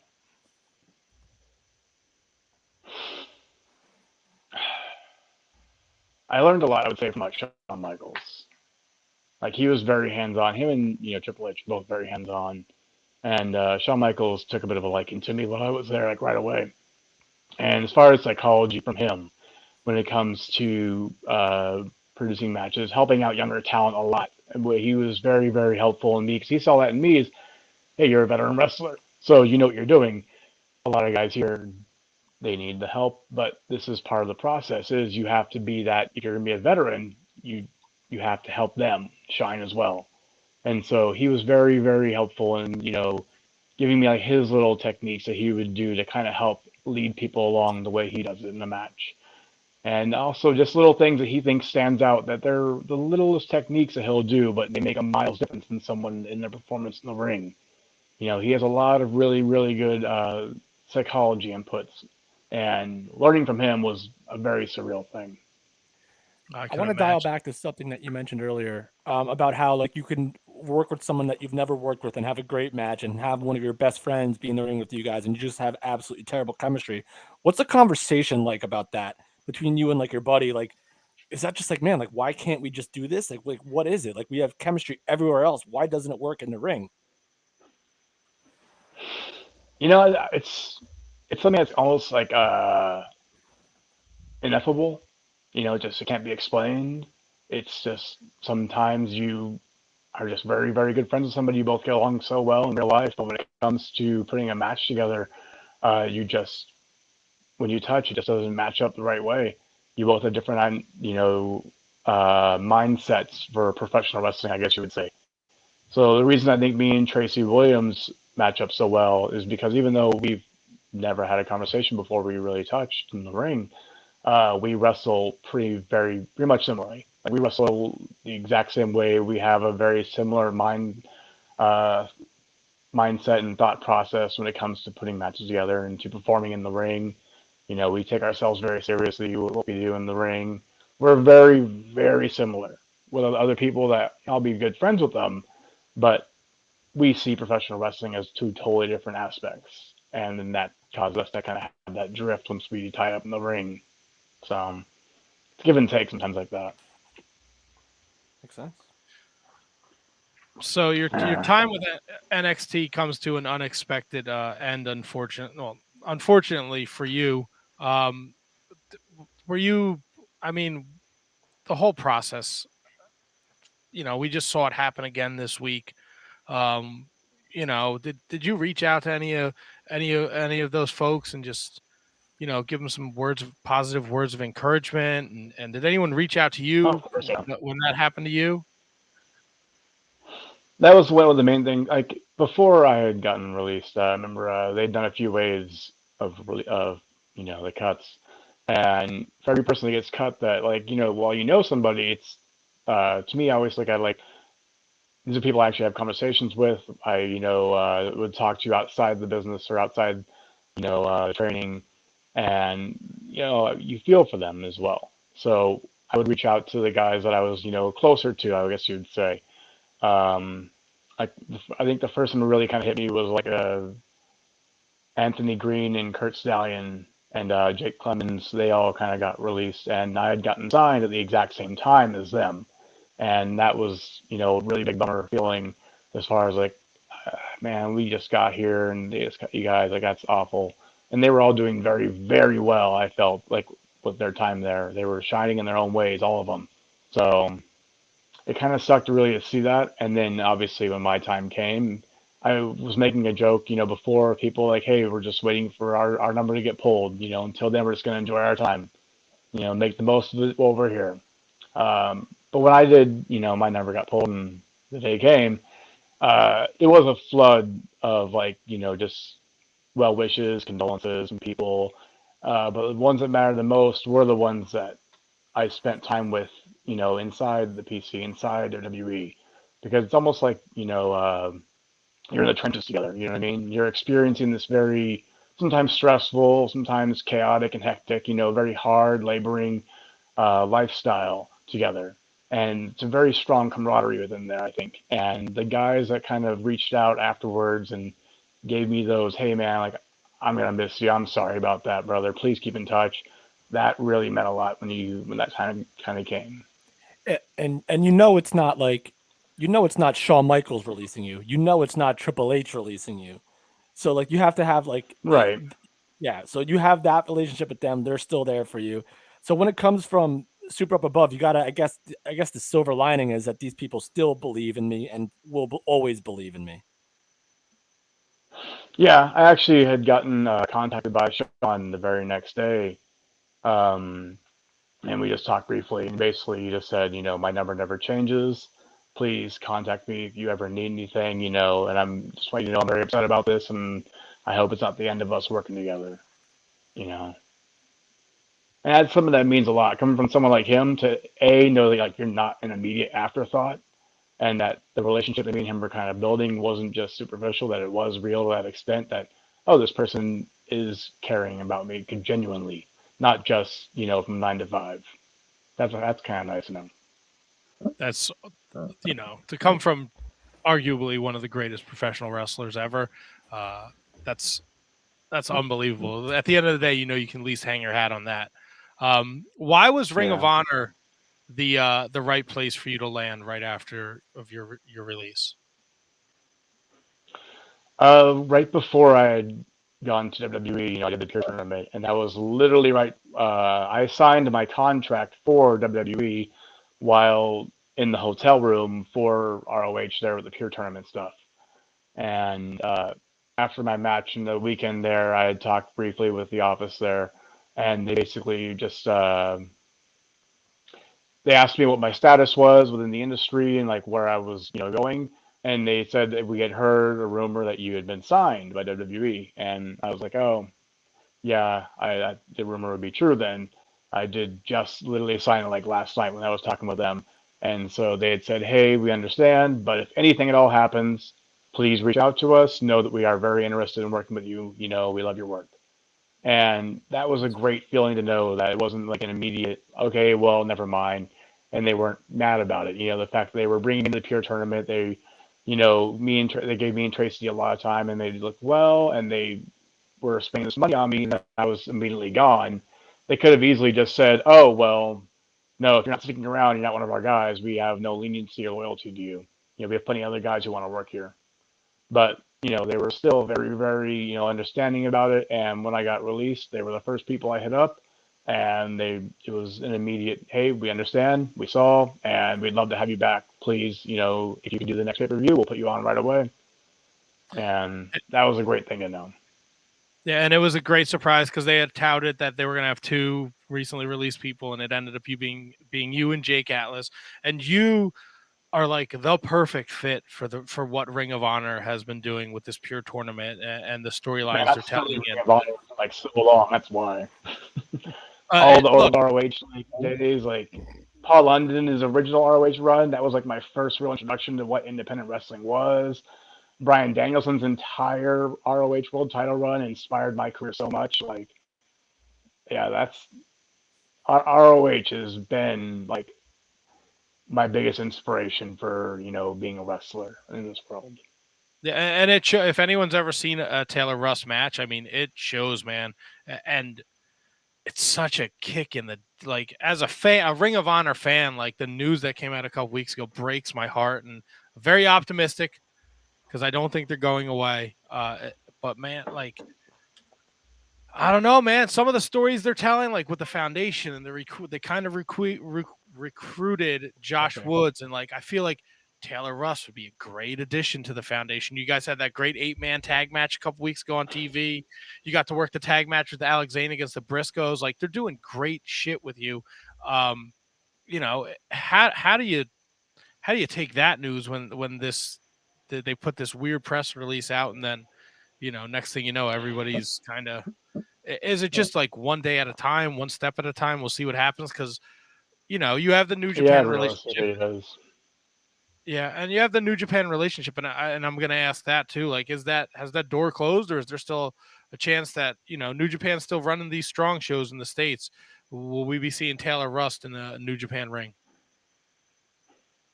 I would say watch New Japan Strong. Good chance that we see me on there soon. We'll just leave it at that. I know you're part of Team. I know you're part of Team Filthy. What? I don't think I am anymore. I think I'm done. Oh, no. I think he replaced me with somebody else. I think Royce Isaacs took my spot. I don't know. Were you like, bro? What's up with these Daisy Dukes? I mean, I know he's a legit badass killer.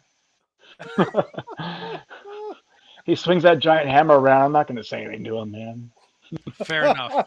I guess when you're a badass like Tom Lawler, you can wear Daisy Dukes. Yeah, he can pull it off. Not many people can. What's the future hold for Taylor Russ now? Championship Wrestling from Hollywood on the table, UWN Prime Time. I know you did the pay-per-view a couple weeks ago.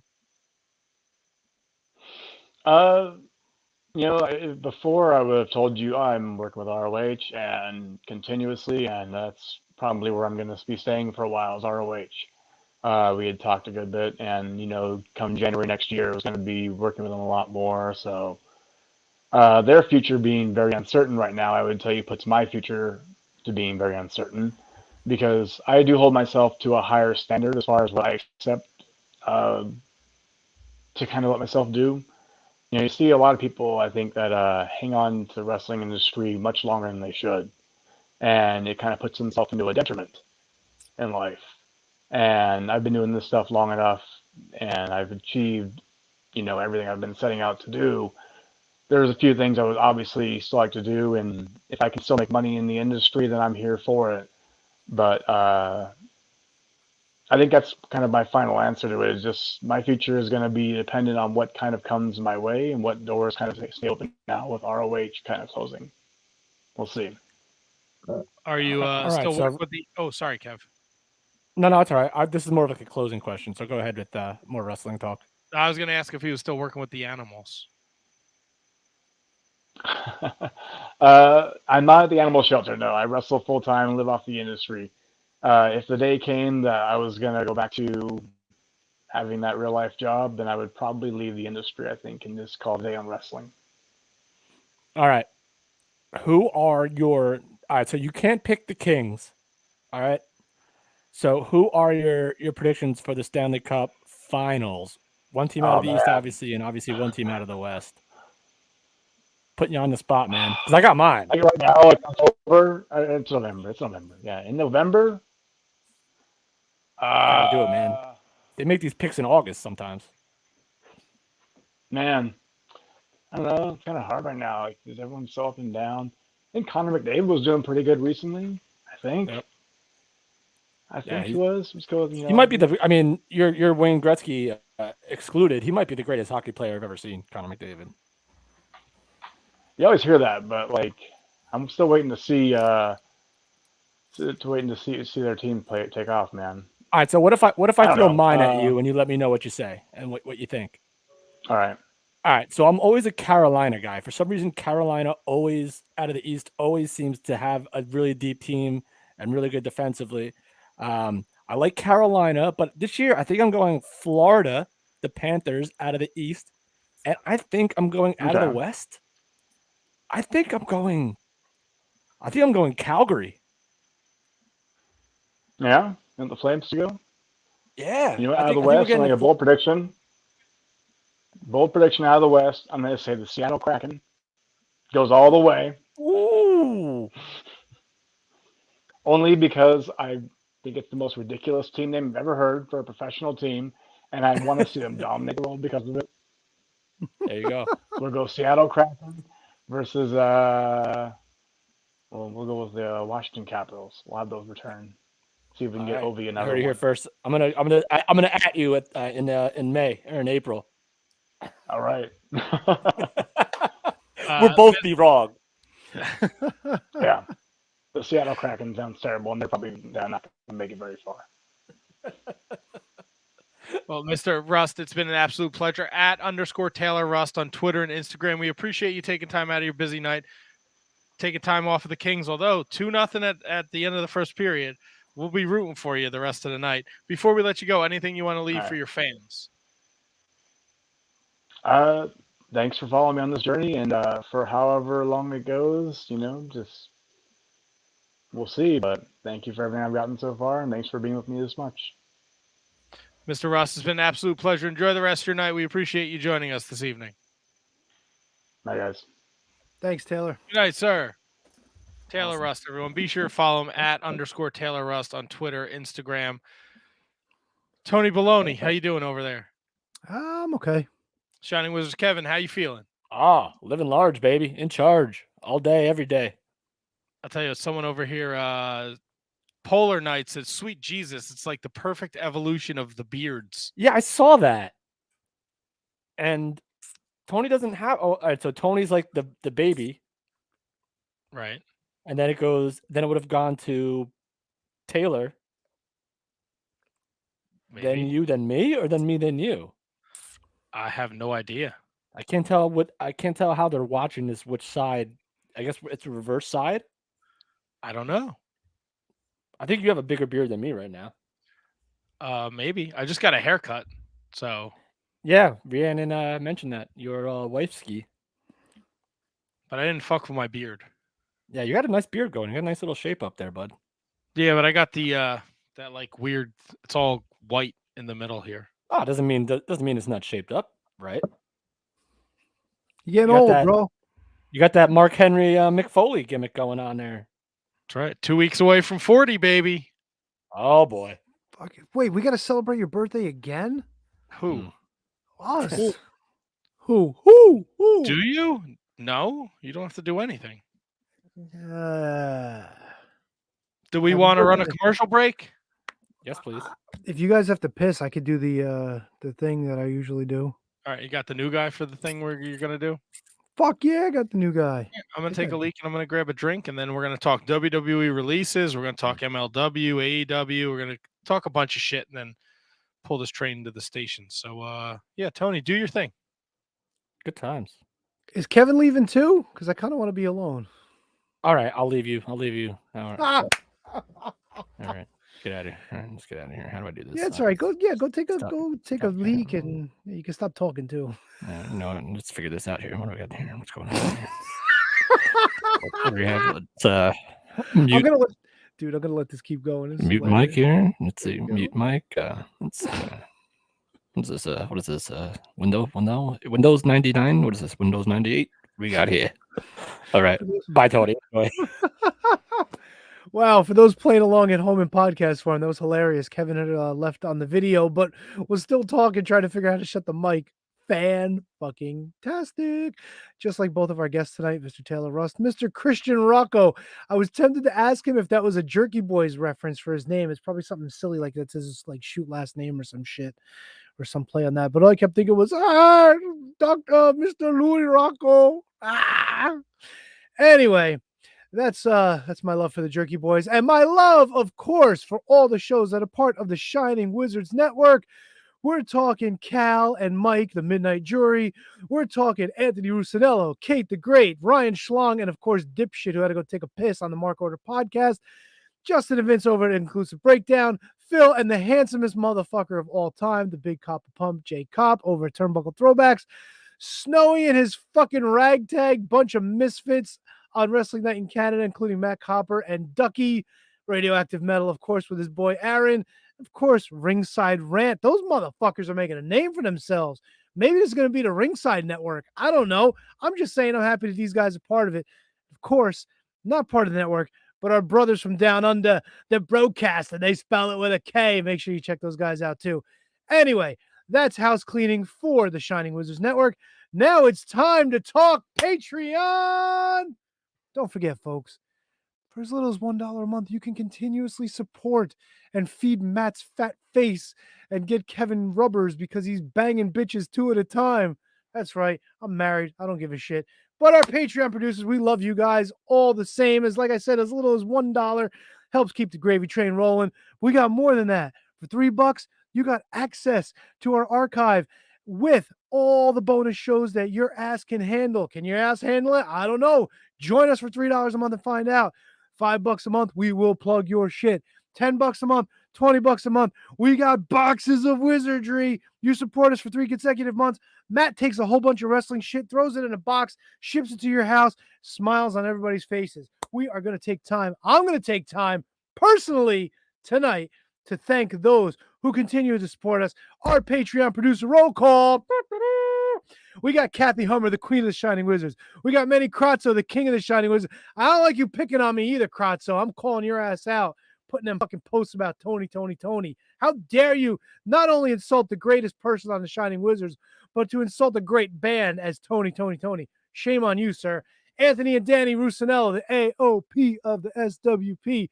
God, that never gets old. Sean Toe, Sean Coelho, Kate Hensler. Holy fuck, she's everywhere. But you can get her at On Deck IC if you need somebody to promote your shit, ondeckic.com. But if you have not heard enough wrestling talk listening to us, Kate is on the fucking Mark Order. Kate's on Fight Club. Kate's every fucking where you can imagine. I think our fucking boy over there at fucking, fuck, I can't even think of the name of it. Hosselman. Hosselman makes music. Anyway, no, front row material. Thanks. I couldn't even fucking think of it. Mike Freeland's trying to steal her services. Kate, we love you, but Jesus Christ, you're all over the place. Let's fucking chop it up a little bit. Matt Garifo, no relation to the KJG. Maddie Mellinger, definitely no relation to KJG. Christine Friesendorf, Mark Parlini. Oh, happy birthday, Mark. Thanks, dude. Mr. Scotch drinks more himself, Kenny Hossey. Like we mentioned before, the big cop of Pump, Jay Cop, the handsomest motherfucker on the Shining Wizards Network. So much more handsome than Phil. Whoa. On the whole network? Yeah, I think so. You think he's better looking than me? Fuck yeah, dude. Have you seen Jay? Have you looked into the man's eyes? It's look, no disrespect to the KJG, but I mean, you're not in Copville, my friend. Sorry. You might be right. I'm getting old. Thomas Copps, the Mott Spock, Mr. Michael Hammond, Matthew Birch, the True Prince of Pro, Braden Berger, and the fucking whatever, LeBron James shit, whatever, Mr. Brendan Haney, Mr. Ryan Schlong, newest Patreon producers, our friends over at the Daily Smart, dailysmart.com. You need your Daily Smart. Head on over Snark, to the website. right? Is it Snark or Smark? Is it Snark? I thought it was Smark. It's Smart, dude. It's wrestling, isn't it? Why would it be Snark? Don't know. Anyway, Kevin. Wait, is Matt back too? Am I missing Matt? No, what do you mean? Are you missing? I'm right here. I'm not looking at the screen, dude. I'm reading my fucking Patreon producer, so I don't see what's keep going doing on. you, man. All right. Kevin, Matt, his pal Antonio Horserman makes experimental music over at harvestmanrecords.bandcamp.com. He is the one, the only, too sweet to be sour, and he'll fuck you for an hour, Mr. William Mercier Jr. Oh boy. Lives. A whole lot of lives for an hour are gonna be in William Mercier's hands. 60-minute man. You know what I mean? I know what you mean, Kevin. If you're out there in TV land, you're watching us on YouTube, Facebook, Twitter, Twitch, be sure to hit that subscribe and follow button. Tell your friends. Tell your friends to come on down next week. Vincent from Ring of Honor. You dig? You dig? No, not Virgil. Not Virgil. Yeah, Virgil will be here too, but he'll just be like, over by my water heater over here. And Frightmare from Shikara, or previously from Shikara. I don't know. That should be a lot of fun, though. I'm looking forward to that. Should be good stuff. Yeah, I'm excited. By the way, before Yes. we move on, Shining Wizards 10th anniversary shirts are still on sale. We are sold out of 2XLs, and the other ones are not far behind. $20, wizardspodcast@gmail.com, shipped in the United States. If you really want to spend an extra $45,000 or $55,000 to get it shipped around the world, we can handle it for you.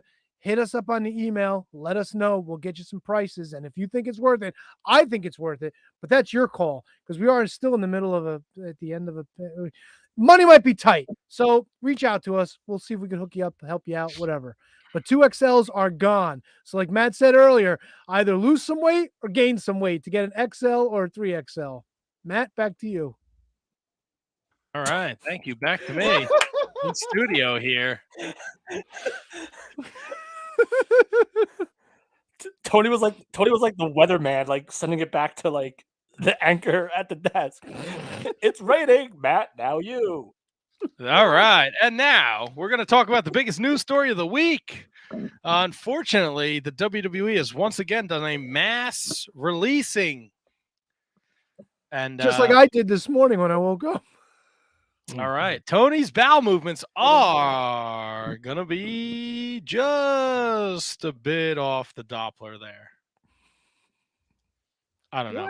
I'm grasping at straws as I struggle.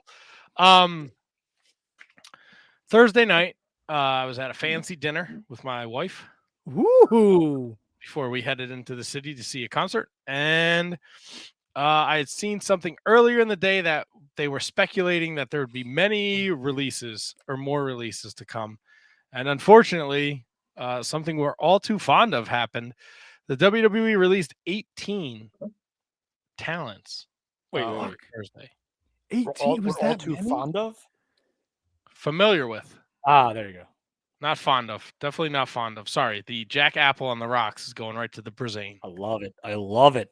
Kev, can I ask you a question real quick while he's taking a sip of his drink? Sure. What was the word that he fucking stammered over at the beginning of the fucking Troy interview? Oh, God, which one? Who's Troy, dipshit? It's all over when we go down Troy's bucket. I don't know, Tony. Taylor, sorry. Holy shit. Oh, somebody in the chat fucking called it out too. They're like, what was Matt trying to say? I'm like, I don't know. Oh, Yes. you tried to say... Ryan Schlong wanted to know, what word did Matt just use? You tried to say tumultuous, but Tumbalimbus came out or some shit. No, he said like voluptuous, but like he said tumpulous or some shit like that. It was supposed to be tumultuous. We definitely did not get there. No, I knew it wasn't right, but I didn't know what he meant, like what he was trying to say. I don't know what I was trying to say either. It was a tumultuous time because he had been released and the Ring of Honor, blah, blah, blah. But he was like, oh, it was a very voluptuous time. Columbus, like the clouds. The Columbus and the Tumbalimbus. Oh, like Columbus, Ohio. Ohio. Good boy. Oh, boy, yeah, exactly. I don't know. Because I book some of these guests, I feel like I should probably know more about them than you guys. So sometimes I feel like I should be in charge, and that's a terrible idea because I am a fucking disaster. No, you do a great job. Even when it's Tumumbalus, you always seem to find a way to get through it. To mumble mouth. Tumumbalus. To mumble mouth Matt. Oh, brother. Well, To marble mouth. At least we have a name of the show. To Mumbleless. Mumbleless. All right, so here's who was released from the WWE. Oh, Ready? Yeah, bring it on.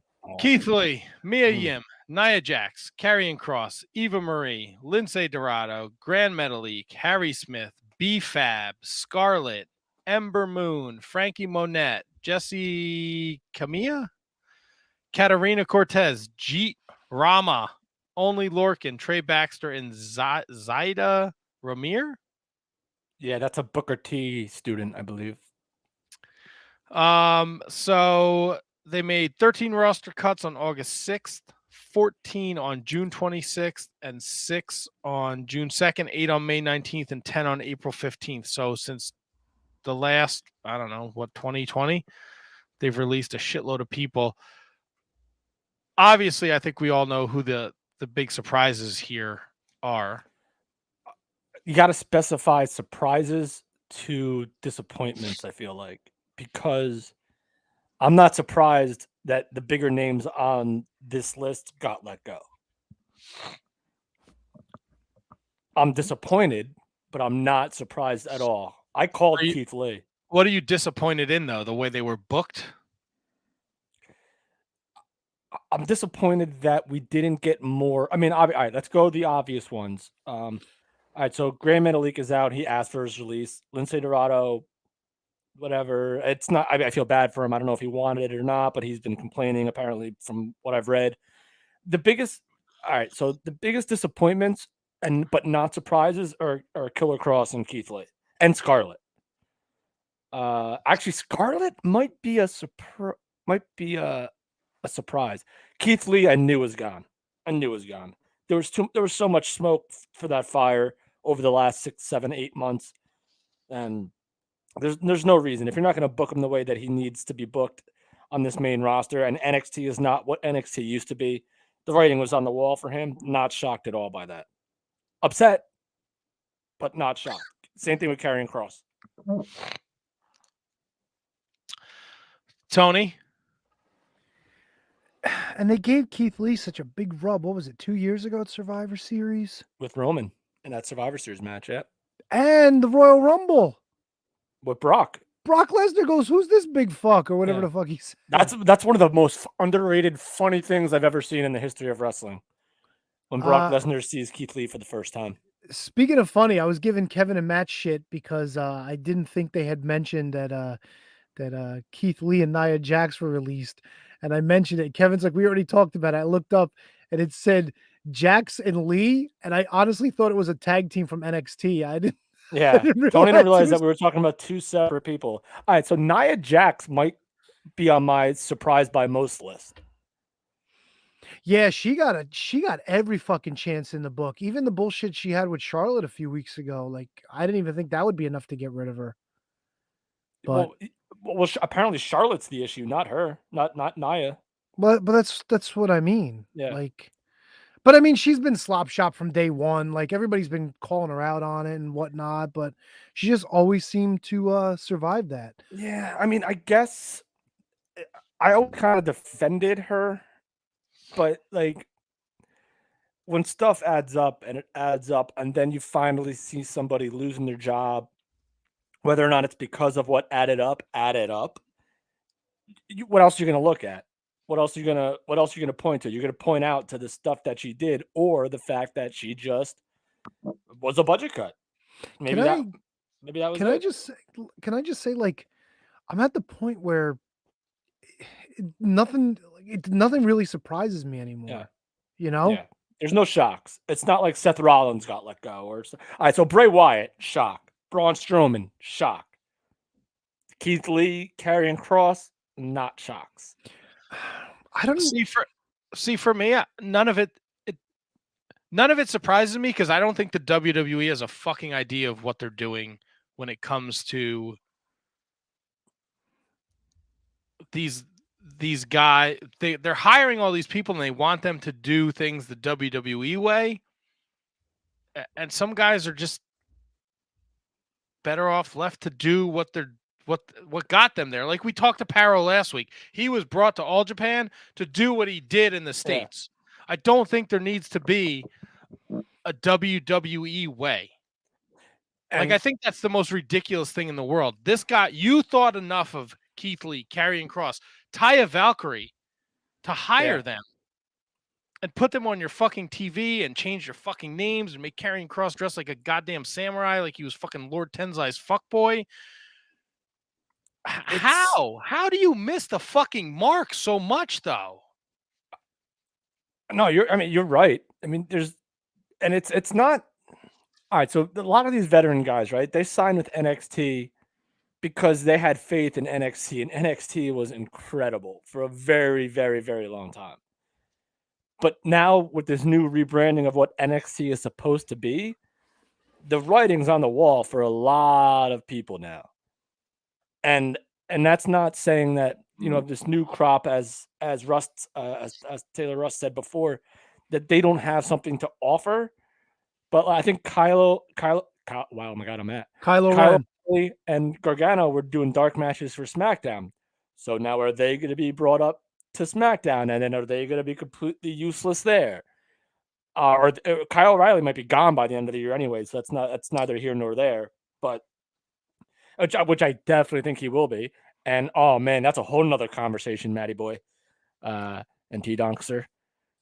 It's just so like, I feel like it's depressing when you go to a job, right? And this isn't any walk of life. You go to a job, you're really excited about this job. They sell you the world. You're here, you're there. It's good for a while, and then maybe somebody else either takes over or they change their business strategy, and this job is not what you thought it was at all. And the same thing could be said by, I mean, a lot of this ties into the Ring of Honor stuff too. Like, that things change, stuff has to change, money changes, what we do change. Now the critics will say WWE recorded God knows how much profit or revenue, or however you want to technically describe it, over the last year since the pandemic. But it's just, the job changes, and I feel like Keith Lee is probably happy he's gone. I feel like Mia Yim is probably happy she's gone. I feel like Karrion Kross is probably happy he's gone. Sure, but at some point, where are these people going to go now? Well, here's AEW, baby. Woo! And now here's the thing. We sat on this podcast for the last 3 or 4 months saying it's the best time to be a wrestling fan. There's so many different places to work. There are so many different places to work. Only makes sense with the amount of talent that's available. Now there's a whole lot more people available. A whole lot more people that will probably still get, picked up everywhere. Like Keith Lee is a no-brainer. Karrion Kross is a no-brainer. For either AEW, Impact, or New Japan, if you can go back and forth. Matt, what's that like now, by the way, with going back and forth from Japan? I don't know about going back. I think it's starting to open up. There was an article in the Manchi. Oh, that's right. On the Japanese has eased their COVID-19 limitations on large events, so now they can have 5,000 spectators in 10,000 capacity venues. And I know that Okada is coming over to work the New Japan show this weekend. Yeah, and Kate brought up a good. No one's denying how fucked up it is that you get fired the same day that you announce, how much money you've made. There's no denying. That's just for me, like, honestly, now that I just read what Kate just said, and I'll put it up, and I'll put the thing up right now. It's fucked up that they did this on the same day they announced $190 million profit this quarter, which is 100% right. That alone would make me never want to watch a WWE show ever again. Ever again. I think the thing that more upsets me is that you have these talents. You have Keith Lee's and you have Karrion Kross. And I think Karrion Kross got a very raw deal because he was hurt a lot of his time. And I don't think we got to see the best of Karrion Kross. But Keith Lee, you mentioned it. He had this huge moment at Survivor Series. He had this huge moment at the Royal Rumble. But we got to bring back fucking Goldberg 4 times a year. Yeah, but Keith Lee also wasn't Keith Lee out of action for a while too? Yeah, because he almost died. Yeah. But you can't find a fucking spot for this dude who's here, and everything they've done with him. It felt him becoming the first African American. Well, no, he was the first ever any champion with the NXT North American and World Championship. Right, but he wasn't the first African American NXT champion because that was Big E. Yeah, but he was the first one to ever hold both at the same time. Yeah, it just feels like they could have done so much better with him. Yeah, this came to me when you guys were talking about it a few minutes ago. I would love to do a comparison of, let's say, like take a snapshot of the 80s and take a look at WWF and how many guys like rotated in and out and how many guys actually stood around more than a couple years at a time. Like I know like Hogan, Savage, those are your top guys. And it's kind of the same in WWE right now with like, like your Roman Reignses and your Seth Rollinses and people like that. But I wonder, even like looking at history of wrestling, like anybody else that's not a top guy, how long did they really stick around? You know what, Tony? I never thought about it like that.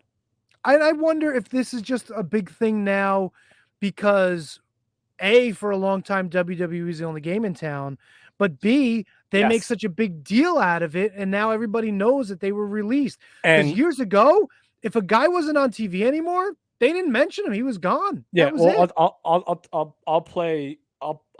If I can volley, sir. Oh, I'm not in the mood for fucking Paul Heyman tonight. Oh, well, let me well, there also wasn't as much product then in terms of what WWE put on in a week. So now you have like 4 shows a week for WWE. And so if you can't keep a Keith Lee to put on your show once a week, like it wasn't like that then. So if Terry Taylor or if the Barbarian or Jake the Snake, and the contracts were different then too. So like if you can't find a spot for them, that's fine. That's one show a week or a syndicated show a week.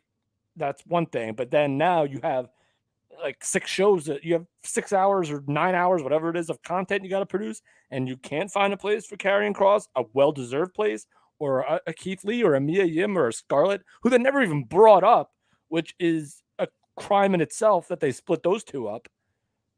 But like, you know what I'm saying, Tony, in terms of like. No, I completely get it. The other thing I'm thinking about now is who gets released from AEW. I think we've had like 2 or 3 people that have been released in their existence. It's coming. It's coming. It's got to, right?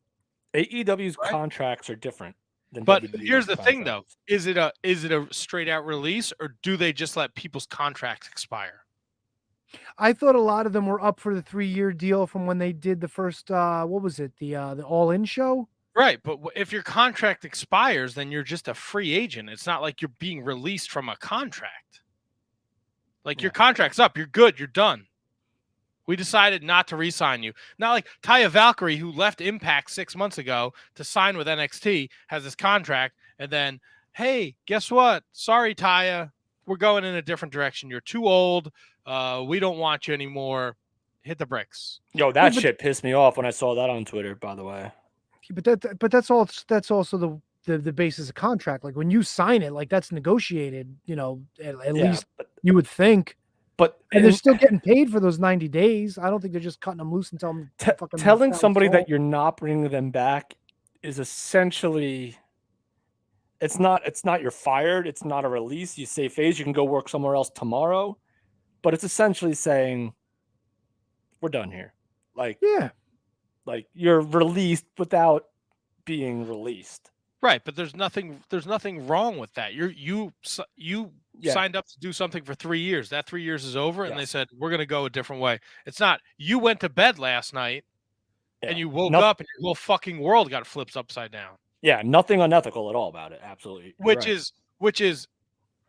happens, but this seems to be like a normalcy now in the WWE.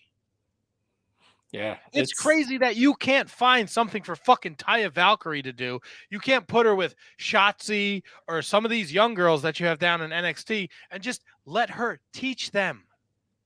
I think what it comes down to is just WWE felt the need to snap all these people up, and then they realized, well, we can't do anything with them because they're not going to fit the mold of what we want to do, or for whatever reason, somebody sours on them, and that's it. Yeah, it's. I mean, it sounds silly to say because they made $190 million, but even if you like make the money, like, and I brought this up with Ring of Honor, and it turns out I was actually kind of right about it. They were Sinclair was in a lot of debt. It. I honestly, I'm actually at a loss right now because Tyler Valkyrie was screwed from the start with this Frankie Monet thing. But to keep her in some role would probably benefit a whole lot of people. It's just a weird turn of events. Matt, can you run down that list one more time for me? Yeah. Keith Lee, Mia Yim, Nia Jax, Karrion Kross, Eva Marie, Lindsay Dorado, Grand Metalik, Harry Smith, B-Fab, Scarlett, Ember Moon, Frankie Monet, Jessie Kamei, Katrina Cortez, Jeet Rama, Only Lorcan, Trey Baxter, Zada Ramir. All right, so I'll tell you the one that surprised me the most out of those, and they're both female competitors. One who was really just literally in a storyline the day before she got let go, which is oh god, you just mentioned her name. B-Fab? No, well, B-Fab was the second one. Cortez, Katrina Cortez. She was involved with Legado del Fantasma. That was her thing, and she was literally in a backstage segment with Eichner and, or no, it was two other guys. Anyway, but like that, why they still fit your mold of what you want. Like B-Fab fit perfectly with Hit Row. That's what they do, though. B-Fab was in Hit Row. They were just called it the SmackDown. Fucking Taylor Russ was in goddamn Diamond Mine. Yeah. Jeet Ram, he lost on Tuesday night. He was on TV Tuesday night. What are we doing? Why? They did nothing with Harry Smith. Nothing. No, well, they had signed him That's all because right. they wanted to use him in the NXT UK. The fact that you signed him, had him do a dark match, and then couldn't find him to put anybody over on TV. Not even have him go out there and be a fucking world beater. Just have him go out there and let fucking Matt Riddle beat him and have a great match, or have fucking Sheamus beat him. You have the guy signed under contract. At least fucking put him on TV and let him showcase his talents and let him put people over. Now, I don't know how good the gimmick was. I know a lot of people were shitting on it, but they brought back Eva Marie with all this big fanfare, Yeah, and that's people another were one. calling for her head, and they kept her around, and she had the whole thing with Dewdrop, and it looks like Dewdrop's going to be the breakout, and Eva Marie's gone. Did something Tony, happen? Did I miss out on something? I don't know, but Ryan Schlong wants to know, do you think the independent contracting nature of a WWE employee is something that would hold up if challenged? Here's the billion-dollar question, of course. I don't think it does, based on the way the independent contractor employee is treated. However, you got to get to the point where somebody's actually going to challenge it. And the thing is, right now, who's going to rock the boat? Are you going to have somebody that's a top star turn and say, yeah, you know what? I think we should be, actual employees of WWE.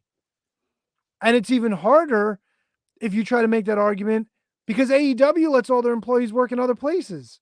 So Yeah. The question is, like, who's going to challenge it? Who's going to step up and do it? No one. Will it be successful? Probably. But I don't think it gets to that point. I don't think it ever. Let's put it this way. How many years have you been having this conversation? Well, at least since Jesse Ventura was making us think about it. So you got to be thinking this has been something that's been brought up close to 40 years now. 40 years. And who knows how much further back it goes than that. Who's the politician in New York that was running for? Oh, Yang, Andrew Yang. Right? He might be like the only hope. But he's been kind of quiet lately too. So who knows? What, did he get in trouble? I don't think so. I think he just kind of like there was a whole lot of buzz with him for a good couple of months, and the next thing you know, like, it kind of disappeared. Well, once he lost the election or bowed out of the election, whatever he did, then. But he's still he holds a chair, right, somewhere, right? He's involved somehow. I don't know, but I thought that he would be like the best chance at more than like a Jimmy Uso or Jey Uso or Rey Mysterio. All right, let's keep the hot topics coming here with these releases. It was reported that some of these talent may have been released due to them refusing to get vaccinated or not being big enough stars to get away with that. Do you guys buy into any of that narrative? It's dumb enough to be true. I don't believe it though. Yeah, It sounds dumb enough to be true though. Look at who we're talking about.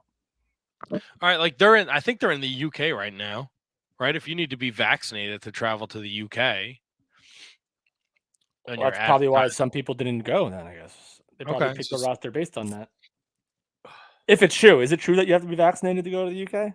I think it's true you have to be vaccinated to travel anywhere, no? No, I think you just have to have some sort of COVID test, don't you? It depends on the country that you're going to. Yeah, it's okay. Thoughts on the new directive that they want to hire women 25 and younger? Yeah. Yeah. Are they allowed to do that? Isn't that some kind of age discrimination? No, not if they're not working there. Right, but if I go and I apply and I'm 27 and they say, we're not going to hire you, and you go, why?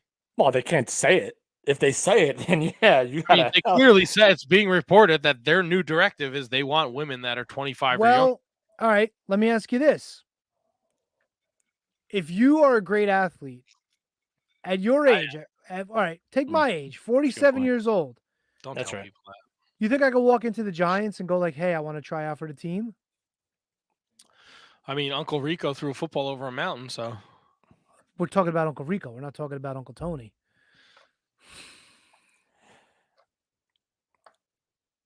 Yeah, that's not. Is weird. Look, 47 is different than 27. Yeah, but you're also talking about, you're not talking about office work here. You're talking about athletic competition. Yeah, whether or not it's staged is another thing. Sure, but if you told somebody, well, we're not going to hire AJ Styles because he's 38. Well, I think AJ Styles is an anomaly. I think if AJ Styles knocks on their door, they're not going to say no. But the wrestling business now is an anomaly. All these people are getting their big breaks when they're in their fucking mid-30s. Not anymore. And I think that's going to be a problem. If that's the narrative they want to go with, and they want to hire these fucking young people. And look, we just talked to Taylor Rust about it. They're going to, and Kevin brought it up, they're going to bring in just athletes off the street and they're going to train them to wrestle. Like, they've been doing that for decades. Yeah, bro. Come on. What's the old expression? The wrestling business is cyclical. It's been the same exact thing that we've had conversation in 2005 and in like for every Bianca Belair, there's an Eva Marie. There's 100 Eva Maries. Well, what was Eva Marie's athletic background? Did she have one? No, but that's the thing. Like for every Bianca Belair, there's going to be 100 people who can't match that. For every Rock, there's 100 people who are fucking Scotty Riggs. No offense. Do the 100 Scotty Riggs deserve to work for WWE? Let's be honest. That's also be honest. You know, I just think it's shitty for them to come out and say like we're going to put an age limit on this. But did they come out and say? Did they actually say that, or was this a fucking Meltzerific thing that somebody mentioned backstage? Or it's like because I mean, like Kevin said, if you come out and say something like that, all right, it's like this. How many Hooters restaurants have you been to where you've been served by a guy? None. Okay, so you don't think like, and I know this for a fact, there's been guys over the year that felt that they've been discriminated against. You know what I'm saying? Yeah. Like, why is it any different with a sporting league saying that, like, look, we need young athletes because if we start hiring older athletes, what if they get hurt? I just want to kudos Tony on his great vernacular with sporting league. Yeah, pull them fucking White Sox up to your knees, dickhead. I remember in my sporting league days. Listen, I'm not Tumalimbus like Matt. This might be worse, Tony. I'm not gonna lie. It's one thing to say you want to get younger. It's another thing to put these, put this age restriction out there. Don't put it out there. Just say you want to get younger. I really doubt that they did. Yeah, me too. Really. It could be somebody backstage going, yeah, they only want to hire the young kids these days. Who knows? Well, look no further than NXT. I mean, come on, like look at how all the people that they got there now. It's fucking like, bad. Look at that. Look at Matt. It's so fucking bad. Matt's changed his viewpoint. The whole WWE as a whole is bad. As Yeah. a whole. It's As so a there's a pizzeria as a whole. I don't know if you guys saw this. Go find Shotzi Blackheart did a promo Friday night. That's right. It is the most generic, teleprompted, reading off of a fucking screen bullshit. It's so bad. Better than suffering succotash? It's so bad. That was great. What are we? Why? Why are we verbatim writing these people's promos for them? Because it's no longer a wrestling show. It's a TV show about wrestling.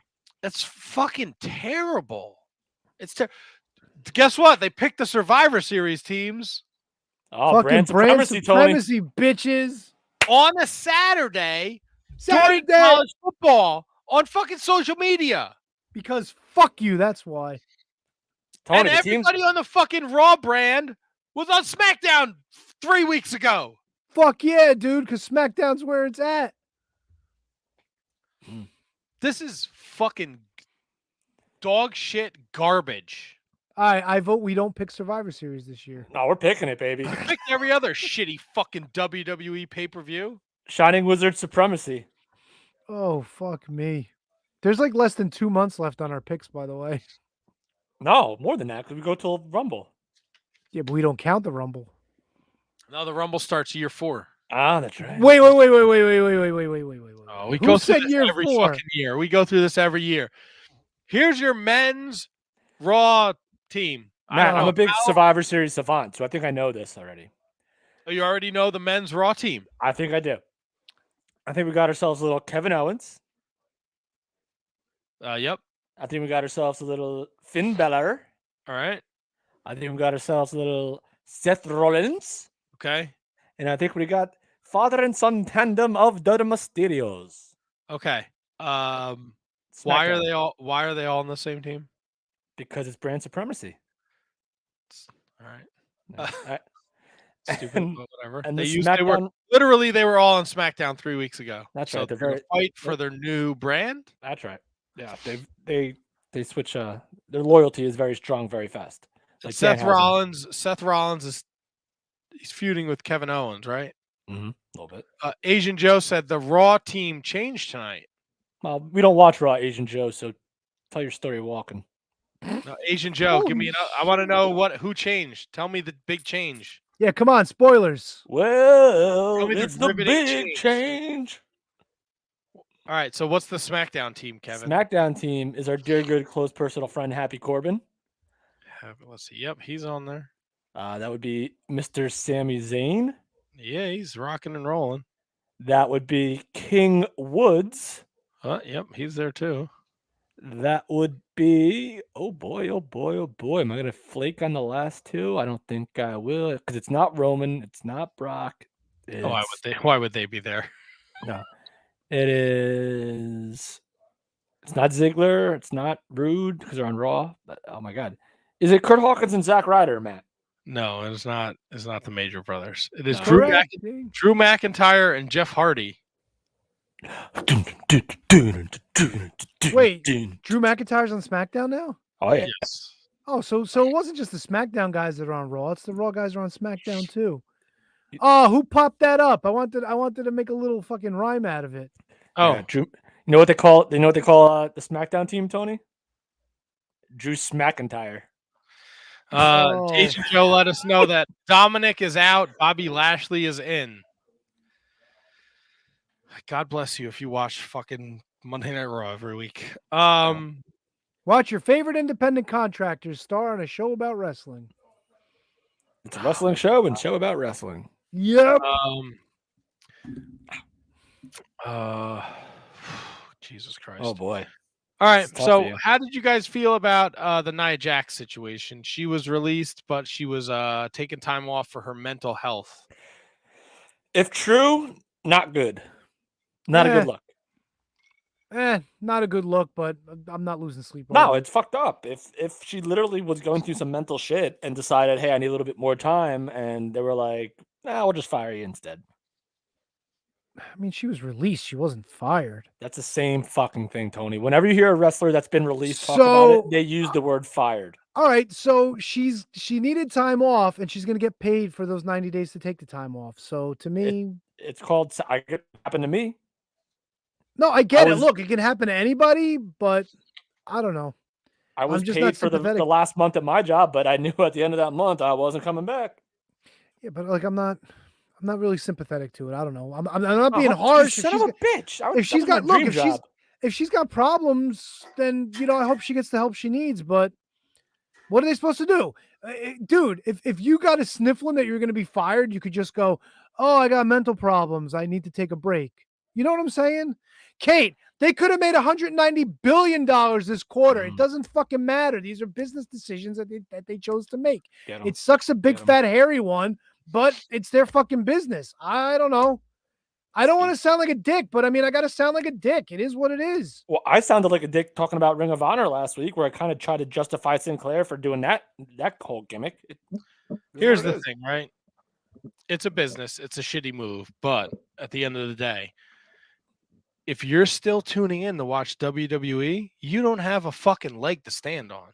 You have no right to complain about anything. If you have such a problem with this, stop fucking watching the WWE. Wait. Who are we talking? I thought we were just talking about Nia's situation. No, anyone in general. The whole situation. You don't like that they're releasing people, that they made a bunch of money this quarter. They made a bunch of money last quarter. They're still releasing people. Read the fucking results. Don't even fucking watch.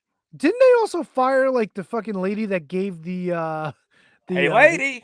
The lady that gave the quarterly report? They fired her like after the phone call? I think they replaced her, yes, immediately after. Holy shit.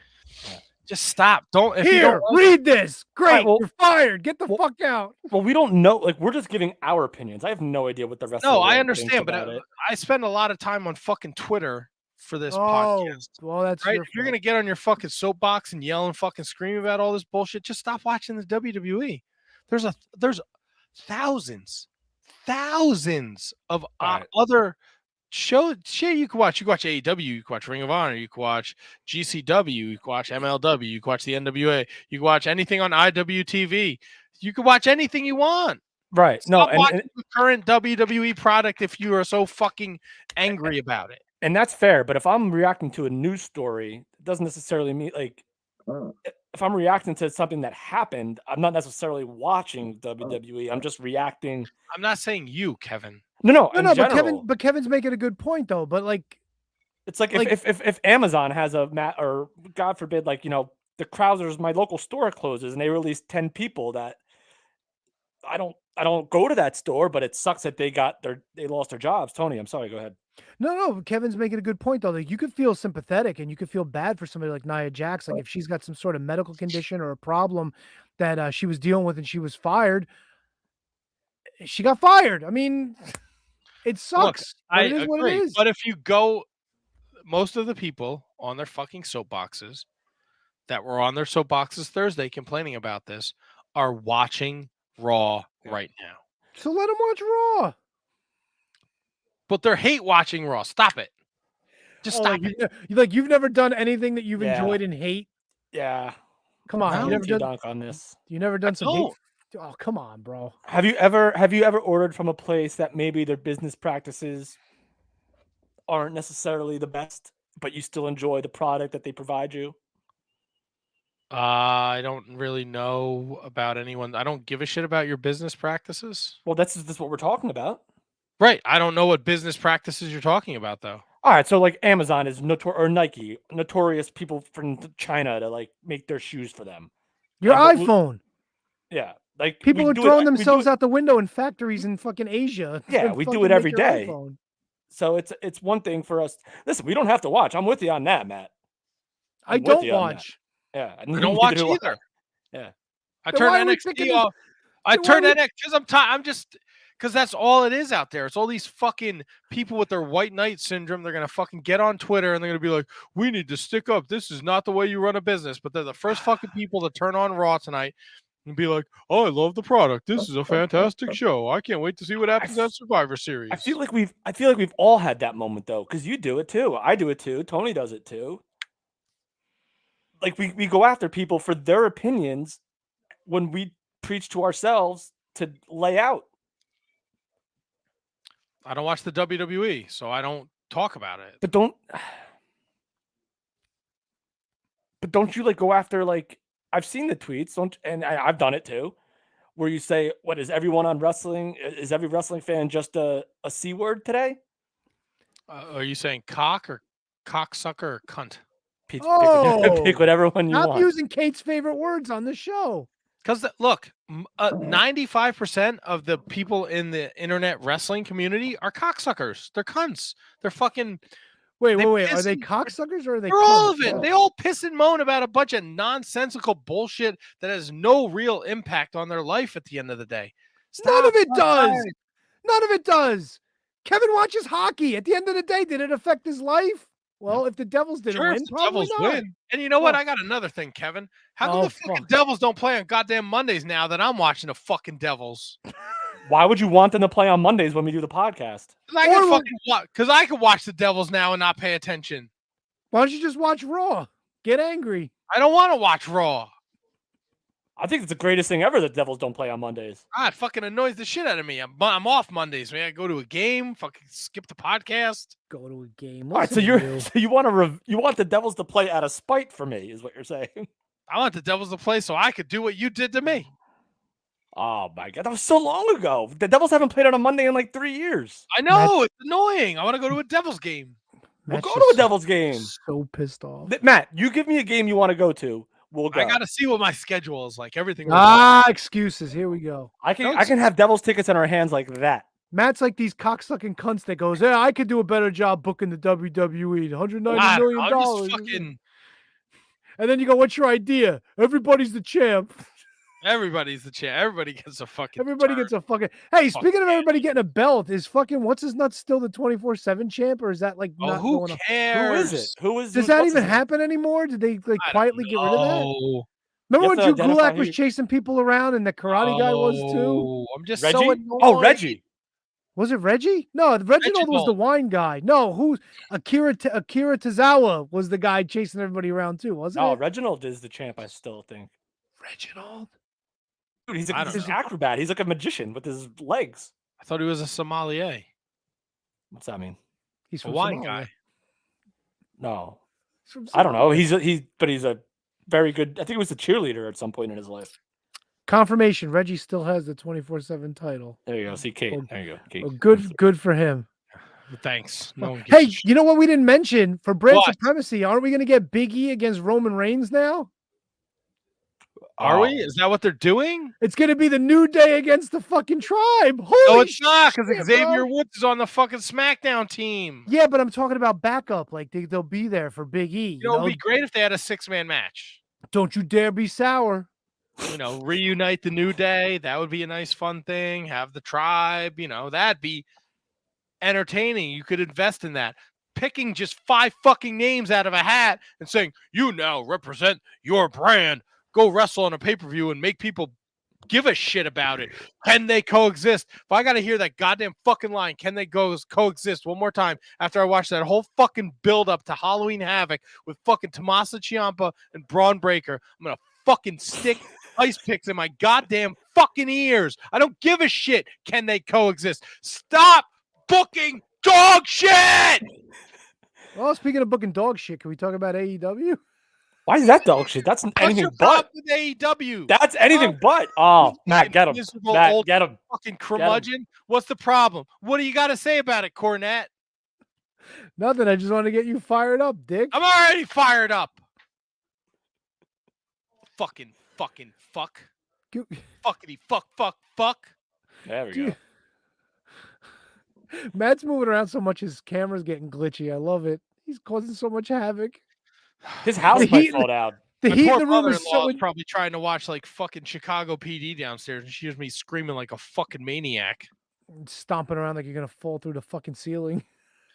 Well, John Moxley's an alcoholic, so we found that out the other day. And wasn't I calling him out for being bloated just about a month or two ago? Call everybody out for being bloated. Well, Jericho's probably going to be next. He should have been next.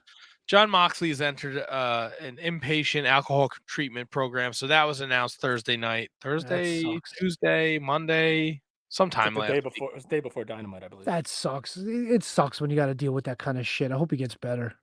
It sucks, but I said it Wednesday night. It's better than hearing a story that John Moxley was found dead in a hotel room. Well, of course. But Why you had to say that? At least Yes, he's I had not to say dead, it. Kevin. No, because Tony, you have to remember, it's a fucking professional wrestling business. Everyone's a fucking tough guy. Nobody wants to show weakness. So the fact that this superstar, came to this conclusion that he would rather go into treatment and get taken off the road, which probably kills him. He's just like any athlete who wants to work through the pain and the injuries and all this other bullshit.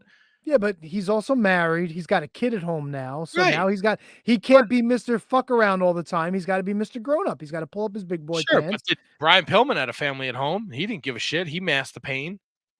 Right? Fair enough. But Eddie, all these guys did, man. How many fucking times do we have to hear about these wrestlers who die in a hotel alone on a road because they're too afraid to ask for help? Yeah, but that doesn't happen. I think that was more of a generational thing. I would think and hope that more people nowadays realize that they have options and they have people that they can reach out to. You know what I'm saying? Like Brian Pillman came up like what, late 80s, very early 90s. You know what I'm saying? Like that was a different generation. You say it's a generational thing, but it's not. It's still a fucking boys club. We're still dealing with Me Too bullshit. Like people. All right. You want to bring that? No, but things aren't changing. No, they It are. may not be, it's not the Iron Sheik telling fucking shoot stories about Marty and Shawn Michaels, fucking leaving some passed out girl in front of his hotel room. No, look, dude, to say things aren't changing, I don't think that's accurate. I think things are changing. I think more people are actually holding other people accountable now. You know what I'm saying? So like problem always there. And I think the fact that more people are being held accountable means that there's less of it going on. I hope you're right. Like you hear more about it now because now everybody's like on top of it, at least more than they were even 20, 30 years ago, where like you said, it was all a joke. Hey, we passed her around, or like, hey, everybody showed up and we did this and we did that, Like now you hear them, it's like fucking tales of yesteryear. But like in current times, it's like, yeah, we're policing this shit. We're not going to put up with it anymore. So does it still happen? Yes. Do I think it's gotten better? I would think it has to have gotten better. No? You hope it's gotten better. Oh, for sure you hope. For sure you hope. Absolutely. But unfortunately, I think at the end of the day, it's a fucking all boys club. And I think a lot of these guys still do fucking shitty things. Maybe not in the WWE or AEW, but look, shitty people do shitty things. Right. No And matter unfortunately, a what lot of them life. are in the wrestling business. Look, we've dealt with a lot of fucking scumbags in our day. Being an alcoholic is not necessarily a shitty thing, by the way. It's not a shitty thing. Well, we will agree to disagree on that. Being an alcoholic is a shitty thing. Being Yeah. addicted to something is a shitty thing to you. I mean, it's a shitty thing for the person that's addicted. No. Oh, goddamn right. Yeah, don't get me wrong about that. No. I think you might be conflating the fact that there's shitty people out there with people that have addiction problems, and I don't think that's what I'm Okay, saying at all. gotcha. Sorry, Matt. Yeah. No, we're talking about Gotcha, more like the gotcha. Me Too stuff. Yeah, and we're the talking about nonsense other and the things, not the bullshit. alcoholic things. Okay, Although, gotcha. Sorry, I must have zoned out. I'm sorry. no, alcoholics Yeah. still big problem. Yeah. If you are an alcoholic, definitely seek help. But it's the other shit that is still. Yeah, like if you're an alcoholic and you're ruining life for at least one other person, and that's kind Yeah, of 100%. All right, with you.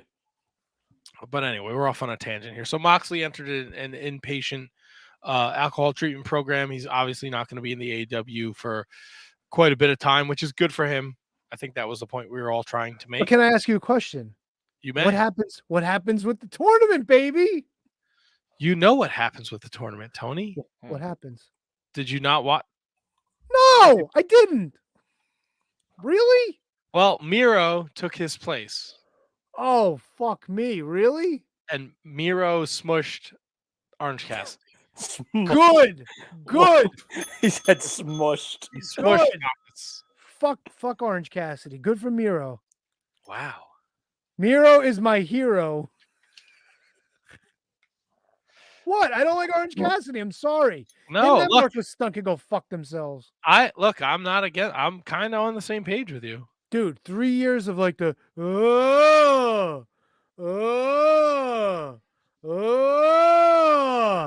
gives a shit. Fucking wrestle. let me just make this point to support the people that were bitching about WWE. They fired 18 people last week, and this fucker still got a job. He's over. Jesus, that's Not nice. saying he doesn't deserve a job, but he's got a job for kicking people in the fucking ankles. He's over. Hell of a he's guy too, over. by the way. He's old. Look, I'm sure he's great. I'm sure he kisses babies and uses his left and right turn signals. But my God, man. Ryan Schlong wants to know who hurt you guys. Everybody. We are We're on another wounded. level today, by the way. Now, We don't are listen. destroyed. This fucking Ryan Schlong is fucking Captain Positivity. Don't listen to him. Oh, He's fuck not- him too. He puts on a wig and he thinks he can fucking be Kate. Shut up, dude. I don't know. This last 45 minutes has been like we've been going off I know. the I rails. can't wait for it to end. I'm fucking exhausted. I'm on fumes over here. so- Party Tony, you have no say. Miro beat Orange Cassidy, so him and Bryan Danielson are in the finals of the Eliminator tournament. Andrade El Idolo beat Cody on Dynamite Another with the help of fucking FTR. What else happened on Dynamite? Kenny Omega beat Alan Angels to start off the show. Something happened with the ladies. Was it Ty Conti shaking her hiney? Here's what I think is interesting. Bryan Danielson, Rocky Romero, this Wednesday night Oh on baby, give me Dynamite. that. Really? Yes. I might have to tune in for that. And Rocky was on Impact. If it wasn't this past week, it was the week Rocky's on before. It was the every week- fucking thing. It was the week Rocky, before. dude, Rocky is like the fucking Renaissance man of wrestling. That motherfucker is everywhere. Well, Tony, know what it is? It's the Uh-oh. Forbidden Door. Oh, I thought you had something like a fucking cute quip about Rocky Romero. Tony, you know who Rocky Romero's best friend is? Orange Cassidy. No. John Gresham. Although No. Orange Cassidy will be accompanying Rocky Romero to the ring for his match against Bryan Danielson this week. Wait, who's accompanying? Who's accompanying Rocky? Orange Cassidy. Against his, how does that make sense? Whoa! I don't know why Orange Cassidy is with Rocky Romero, but Rocky Romero's best friend is Okada. And I thought Orange Cassidy's best friends were Trent and Chucky and Wheeler Utah and I don't know Chris's- the reason why Orange Cassidy is with Rocky Romero, and I don't give a shit. I think it's All right. funny because it upsets Tony. What I do give a shit about is Rocky Romero's best friend is Okada. Okada is in the United States, people. Okada, Bryan Danielson could possibly happen on AEW Dynamite the week after Full Gear. I was hoping he would say like January 5th when it comes back to Newark. I like the way you think, Kev. That'll be Wrestle Kingdom, and he's wrestling Shingo Takagi for the IWGP Heavyweight Championship at that time, so he will not be in the United States. But we will be. I think there's a real good fucking possibility that we get fucking Tony Khan gives us Bryan Danielson and Okada. They On have Dynamite? to. They have to. After giving us fucking Rocky Romero with fucking Orange Cassidy in his corner. Rocky Romero, yay, double yay. Orange Cassidy, Matt, not gonna lie to you, that kind of excites me. Kevin's It's got a boner. very fucking exciting. You know what else was exciting? Oh, Fucking Eddie Kingston CM Punk promo. yeah. Can I say it? Can I say it? Can I say what I want to say? No. Everybody loves Eddie Kingston on the mic. Oh boy. I think he's great on the mic. Mm-hmm. I don't hold him to this like high level of microphone skill just for the fact Mhm. sometimes he doesn't want to let people talk. Just fucking let him talk a little bit. You're in there with CM Punk. Let him say something. Don't feel the need to cut him off. You know what I'm saying? Maybe it's just me being old school promo guy. Hmm. Let him talk. Because if you're just talking over him, what are you really saying? Don't you think Eddie Kingston's heard CM Punk talk enough? CM Punk took his ball and he went home for 7 years. Eddie Kingston had to grind. He had to wrestle in fucking Rawway. He had to wrestle in fucking New York City. He had to wrestle in some fucking dingy basement in some fucking Midwestern fucking Indiana bullshit. CM Punk's in his fucking palatial estate with his sexy wife. They're reading fucking comic books and watching horror movies, and then he gets a hero's welcome. Eddie Kingston has every right to be pissed off, and he has every right to not let CM Punk get a word in edgewise. Hell of a volley there, Matt. I agree with you fucking 100%. tiny pin violin, you old piece of shit. Yeah, because God forbid CM Punk made his money and he was happy and he went into retirement and he decided to write comic books. He wasn't happy. He was upset because he shit his pants during a pay-per-view. Can we talk about, though, how like CM Punk doesn't seem to have any real storylines? He just gets thrusted into match after match after match. Thank you. Is that why? Do you see that as a problem? Yeah. I don't necessarily know yet, to be honest with you. It seems awkward that he didn't come in like. I mean, I get it. You want to put him in with as many people as you want, and I can even appreciate the younger people type thing. But like, at what point does like CM Punk depreciate in value, like a car coming off the freaking lot at a dealership? Maybe I'm thinking too much into it. I don't know.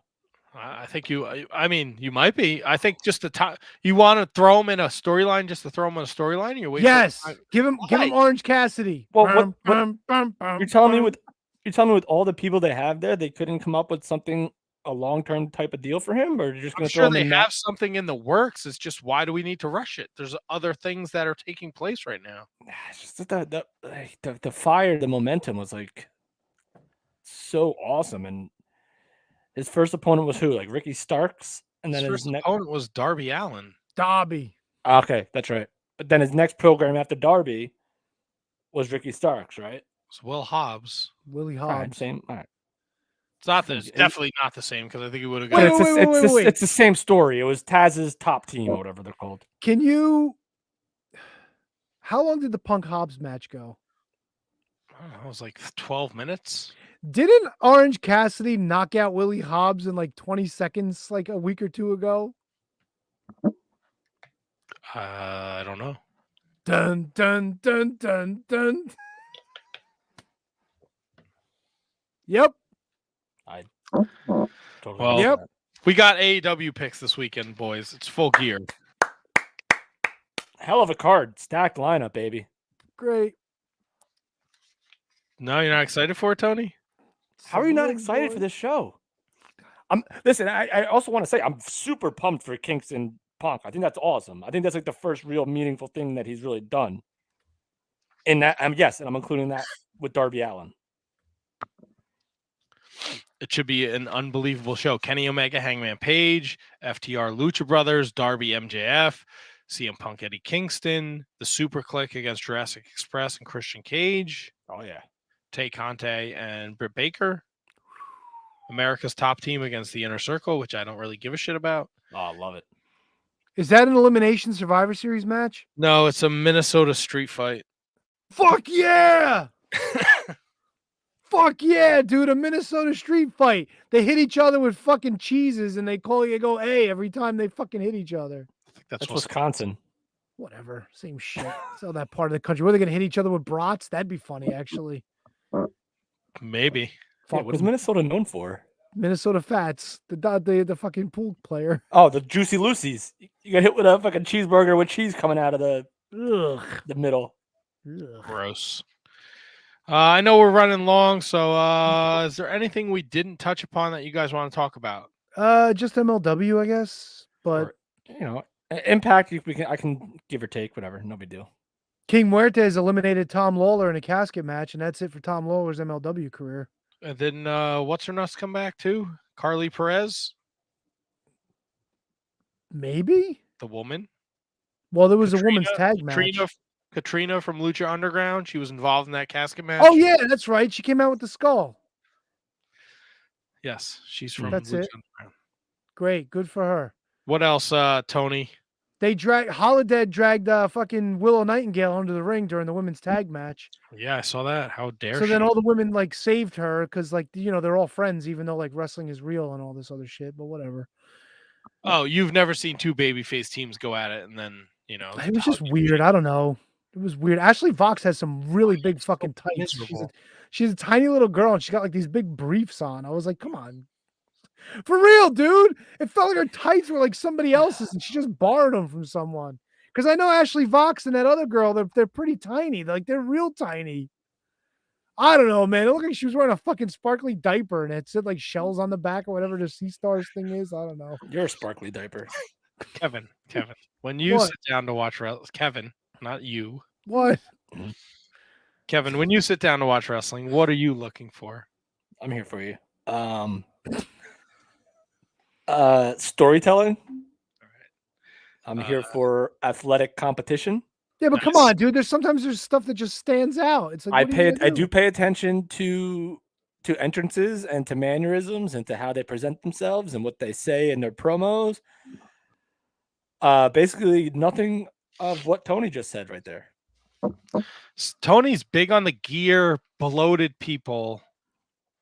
All right, Oh, come on. You're the first right. one to talk about Finn Balor's eggplant all the time. It's something that stuck out. I will me. say gear it does sticks catch out my already. eye, but I'm not there to. I'm not in the same level as Tony. With I that. just think it's weird that your big complaint is her tights are too big for her. They're just big trunks. Like, I don't know. And I like a good pair of trunks. I think Slice Boogie would do good to have trunks over his tights.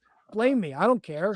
Don't start with this shit talking Slice Boogie because I'll get him back I'm on not the shit podcast, talking him. and Just he saying. won't say a fucking word about it. I tell you what, his gear in MLW a lot better than them fucking Mets tights he had on. So kudos. Kate says huge dicks are complimentary. I don't know what Like that what? means. Like an angle or? I don't Like, know. I I don't- just thought it was funny that Kate said huge dicks. Like it's in catering and you don't have to pay for it. Like what? Like, Ooh, Kevin, what do these dicks cost? No, Tony, those are free. those are Complimentary free dicks. What else happened on MLW? But only the huge ones. If they're small, you got to pay. Yeah, pay for them small dicks. What else happened on MLW? It's totally the opposite of what. I don't know what else happened on MLW. Kevin, tell me about Impact Wrestling. All right. Lots of Yep. huge dicks. No, I'm not gonna say that. We have a new number one contender for the Impact X Division Championship. His name is Laredo Kid. I was gonna say Black Taurus. No. Black Taurus Hogan did not win, nor did Steve Macklin. Laredo Kid will face off with Trey Miguel. Steve Macklin did try to get back involved and try to take them out, but Laredo Kid and Trey Miguel showed a little mutual respect type deal. Eric Young, my dear good close personal friend, hockey confidant, beat somebody. I don't know who he was. Violent by Design is back. The Bullet Club beat the shit out of both the Good Brothers and Finn Juice, which led to a no contest. Bullet Club looking tough, man. Bullet Bay Armstrong and El Fantasmo and Matt. What's a big tall guy's name? Haikuleo. Haikuleo, yeah, man. In the main event, I mean, it's pretty much. Chris Sabin and actually Madman Fulton had a nice little match there too. Which this is like a weird thing with Impact for me, and I love it. But like we talk about how like AEW has such a huge roster. I don't think Impact roster is like large enough because it really feels like we're starting to see the same people over and over again, just in different weird little facets and fashions. So hopefully they can bring in some more people. The main event was a 6-man tag team with Morrissey, Moose, who put together this team, and Matt making his Impact Wrestling debut, Minoru Suzuki, to take on Eddie Edwards, Josh Alexander, and Matt Cardona. And of course, Eddie Edwards takes the fall, which made me happy. Main event. Oh, goddamn right. What do you mean? Where else would he be? Matt Cardona's a fucking main event star, bro. Dude, they all have heat with Moose because Matt Cardona was the last person that Moose defeated to earn the shot at Josh Alexander, and then he cashed it in. So Eddie Edwards, and he didn't even take the fall, which was pretty cool. So that is Impact in a nutshell. Madison Rayne, of course, was in action against Mickie James. Mickie James gets the win. Another fun little ditty via Impact Wrestling. Kay said Finn Balor's eggplant is a compliment. Calling someone bloated is mean. Not if they're bloated. Wait, did I say Uh, Ashley Vox was bloated? I was just making fun of her tights. Well, not making fun of No, her. you were just pointing it making out. fun of other people who are bloated, like Chris Jericho. Oh, come on, bro. All right, so bloated is all right. Isn't bloated a medical condition? Like if I'm bloated, I'm bloated. I might not be bloated tomorrow, but I'm bloated right now. It looks like somebody took his complimentary dick and blew into it and just inflated him. Bloat into it.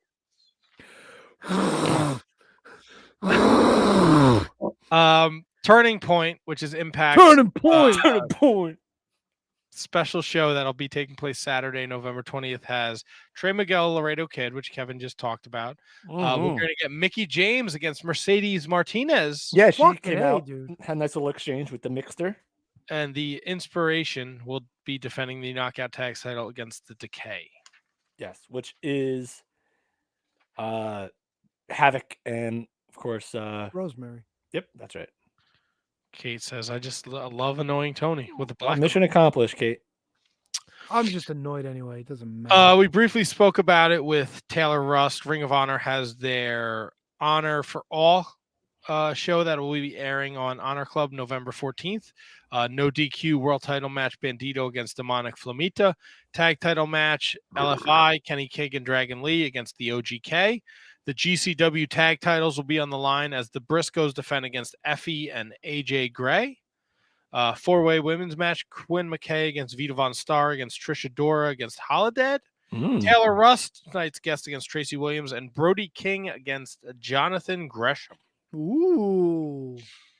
Ring of Honor TV this week was fantastic. It's bittersweet because they put on such a great product, and then that dark cloud is looming over their head. LSG wrestled Josh Woods for the Pure title in an excellent match.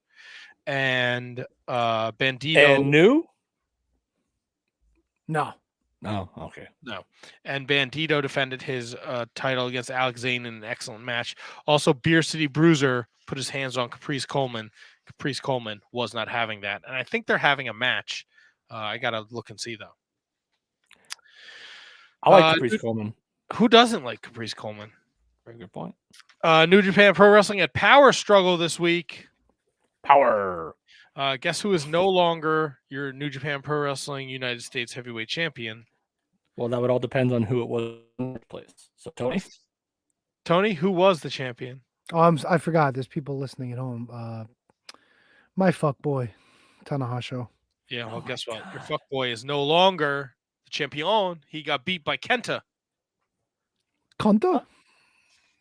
Oh, I did know this, actually. So Kenta is your new IWGP United States Heavyweight Champion. Also, fucking evil Yujiro Takahashi and Sho defeated Hiroki Goto, Big Tom, and Yoshihashi to end the longest never six-man reign in history, which is very upsetting. That's a bummer. Toriano beat the Great Okan in an amateur wrestling match to retain his King of Pro Wrestling. It was fucking bad. It was stupid. I don't know why they did this. Shingo, Zack Sabre Jr. had a banger. Shingo is still your world champion. Okada retained his briefcase Amatanga / IWGP Heavyweight Championship. And then right after, he challenged Buddy Murphy this Saturday in California. So that's happening at Battle in the Valley. And El Desperado beat Robbie Eagles to become the IWGP Junior Heavyweight Champion. Wow. Now, where's my friend Gabriel Kidd on this rundown that you just gave? Gabriel Kidd is nowhere to be found because he is working New Japan Strong in the States. So is he gimmicked up now, or is he still like a young boy? He's still a young boy, still Gabriel. Come on, man. When are they going to cut him loose? Because they got to send him on an excursion, bro. So send him on an excursion already. Let's get Gabe Kidd. Rules. You've got to learn your rules. If you don't, we will Can I eat ask you you a in your question? sleep. How old is Gabe Kidd? Do we know? 27. Perfect. WWE's calling him. They announced the main event for Wrestle Kingdom 16, Shingo and Okada. Well, night one. Yes, on January 4th. As opposed to night 2 or night 3? There's night 2 and night 3. Well, it's funny you mentioned Naito. Is he coming back? He will be returning. He'll be in the World Tag League with Sonata. Matt, did you see those new Pro Wrestling Tees little toys for your guys? I did. I think it's Naito and somebody else. Anyway, it is Okada and Tanahashi. All right. Good talk. I already know about them, Kevin. They've already been ordered. You've ordered them. There's only 250 of each, Matt. I know. He ordered all 250. That's why they've already been ordered. Look at you. Jeez. New Japan has listed all the entrants for the Best of the Super Junior tournament that will kick off on Wednesday, December. Nope, it kicks off Saturday and ends December 15th. El Desperado, Sho, Yo, Hiromu Takahashi, Master Wato, El Phantasmo, Taguchi, Robbie Eagles, Kanemaru, Taji Ishimori, Bushi, and Doku. Doku, I don't even know you. If Desperado doesn't win the Best of the Super Junior tournament, it will likely set up a challenger for him as we enter Wrestle Kingdom season. Yay. Yay! This is like Matt's favorite time. Like you're like your heaven. Wrestle Dude, Kingdom I'll season. tell you what, this weekend is jam-packed. We got Friday night is the Nick Gage Invitational, and I had to use my Fight TV credits, so I ordered the GCW combo. All right, you're getting Else all they in were on gonna that GC expire. dub. So I will be able to watch the Nick Gage Invitational Friday night. Saturday, we have Full Gear. Whatever is GCW is doing in Detroit. I forget the name of the show. Is it called Rock City? It is called No, she wrestles Evil- for Ring of Honor. Evil Deeds. Evil Thunder and Deeds. Deep. Oh, maybe Evil Deeds is Friday night, and the Nick Gage Invitational is Saturday. Saturday. But either way, those are happening. And then Saturday we have Full Gear, and then we have this New Japan Battle at the Valley show, Like, oh my God, New Japan's at the Valley. which will be on Fight TV and New Japan World. And then Sunday is this Ring of Honor Honor for All show. Oh my God. Okada's going to be there. Like, oh my God. It's going to be awesome. So much wrestling this week. So much wrestling this week. So, how many of these shows are overlapping on the same night, Matt? I know you just went through the schedule, 45. but forgive me.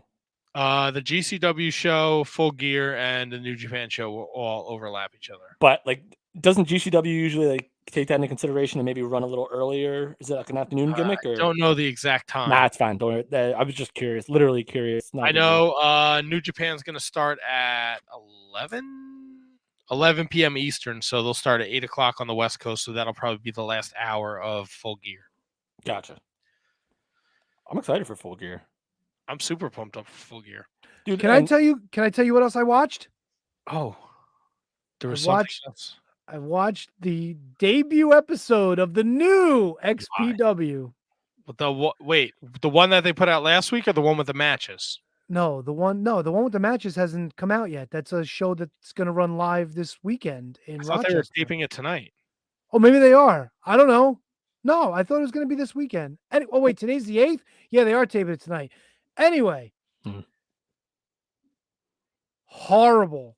What in the fuck did I watch? It was literally Rob Black talking to some fucking guy with a mohawk because, fuck. I had the guy's name in the fucking Discord too, and I don't even remember what the fuck it was. Maybe I put it somewhere. Anyway, it was one of the guys, Kevin Kleinrock. That was it.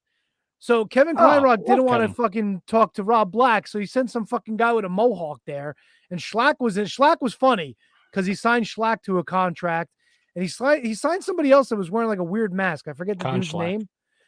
But the only thing they showed was the Vic Grimes New Jack scaffold match, which I had not seen in its entirety. And it was probably good reason because it was not a fucking good match. No, what did you expect? But we all saw the bump at the end. And it was funny because New Jack was actually working with him until they got up top. And then New Jack just went to fucking town. It was pretty hilarious. That always makes me shiver when I hear about that. Dude, he fucking was hitting him with a stun gun, legit. Okay. And that was it, bro. It was fucking over. And that toss, watching it again for like the 1,000th time, that toss, it doesn't get any easier. It's fucking rough. But yeah, the XPW debut episode was just a lot of Rob Black talking and some lady making fucking hamburgers at his hamburger stand. Nice. And that was it. There you go. Yep. Wow. All the wrestling in the world, and you wasted time on XPW. Dude, I have to suffer for my art. It was better than watching Raw. Anyway. You know what? No, that's a great point by Tony. Like he just goes to what he wants to watch. Like he just like that's his niche. Like that's all right. I'll watch that. Like odd shit like that. Like that it fascinates me and then it gets me aggravated, but I'm still glad that I did it. Niche or niche? I think it's a niche. Niche, whatever, same shit. Tumultuous. Voluptuous. Scrumptious. What was it called? Do you have any more newses and notes? Judy Bagwell passed away. Yeah, I didn't want to bring it up. I figured I'd leave it for you. That's a bummer. Former WCW tag team champion, by the way, and world-renowned coin purse shaver. Yeah, it's rough. Sucks. And the only person I ever heard of, knew in the existence of wrestling, to be put on a pole in a match. Actually, a forklift. Forklift. But, you know, the thought was there. That's a bummer. That sucks. Yeah, of course. Especially since Buff, like we all know, like he's been going through some shit lately too. So, rest in peace and Godspeed, Judy Bagwell. Yeah, buddy. That's a bummer. That's how we end the show. No. We are the Shining Wizards. Why, you got something else, Kev? You know what? No, but I feel like that is probably better than that. So, well, be sure. Oh, no, not that. Be sure to boy. follow us on all forms of social media at Wizards Podcast, youtube.com/The Shining Wizards. Like, rate, subscribe, review. It helps us. Every single one of those things counts. It helps us move up the charts. It helps get more eyes on the product. If you enjoy the interviews, if you enjoy our ridiculous banter, Which there was a lot of tonight. there was a ton of it. It's a great time. Jack Apple on the rocks probably shouldn't happen every week. 2 weeks away from our 10-year anniversary show. Next week, we'll have Vincent and Frightmare. On the 22nd, we celebrate 10 years as a podcast. Scion from the NWA joins us. Charlie Haas joins us. It's going to be a great, fun time. And we hope that you will join us and watch and, comment and chat us up and support us and all that good stuff. Patreon.com/Wizards Podcast. For as little as $1 a month, you can support the Shining Wizards Wrestling Podcast. $3 a month gets you bonus shows. We are going to start pumping those out in the month of November, so look out. Yep. And we got a bunch of new ideas too that we're going to be bringing to the We do. exclusivity. We do. And this is any foreshadowing. It's going to be a great time. yeah, Gonna- it's Like or Matt the and Kevin worst- like to say, going to be a banger. or the Oh, worst. yeah. Lots That's of bangers. Fantastic. It's going to be a fucking blast. Get your protection because you will be banged. Oh boy. I like that. Something like that. Get your protection. You will be banged. She Well, no, bangs. but- She bangs. No. Don't forget shirts, folks. $20 at Wizards Podcast. Please, if you order a shirt, send us your address and your size. Yeah, and the money. We don't. Well, the money, of course. Good point, Kev. Good point. Excellent point. Excellent point. We'll be back next week with another episode of the Shining Wizards Wrestling Podcast. God damn it, Kate.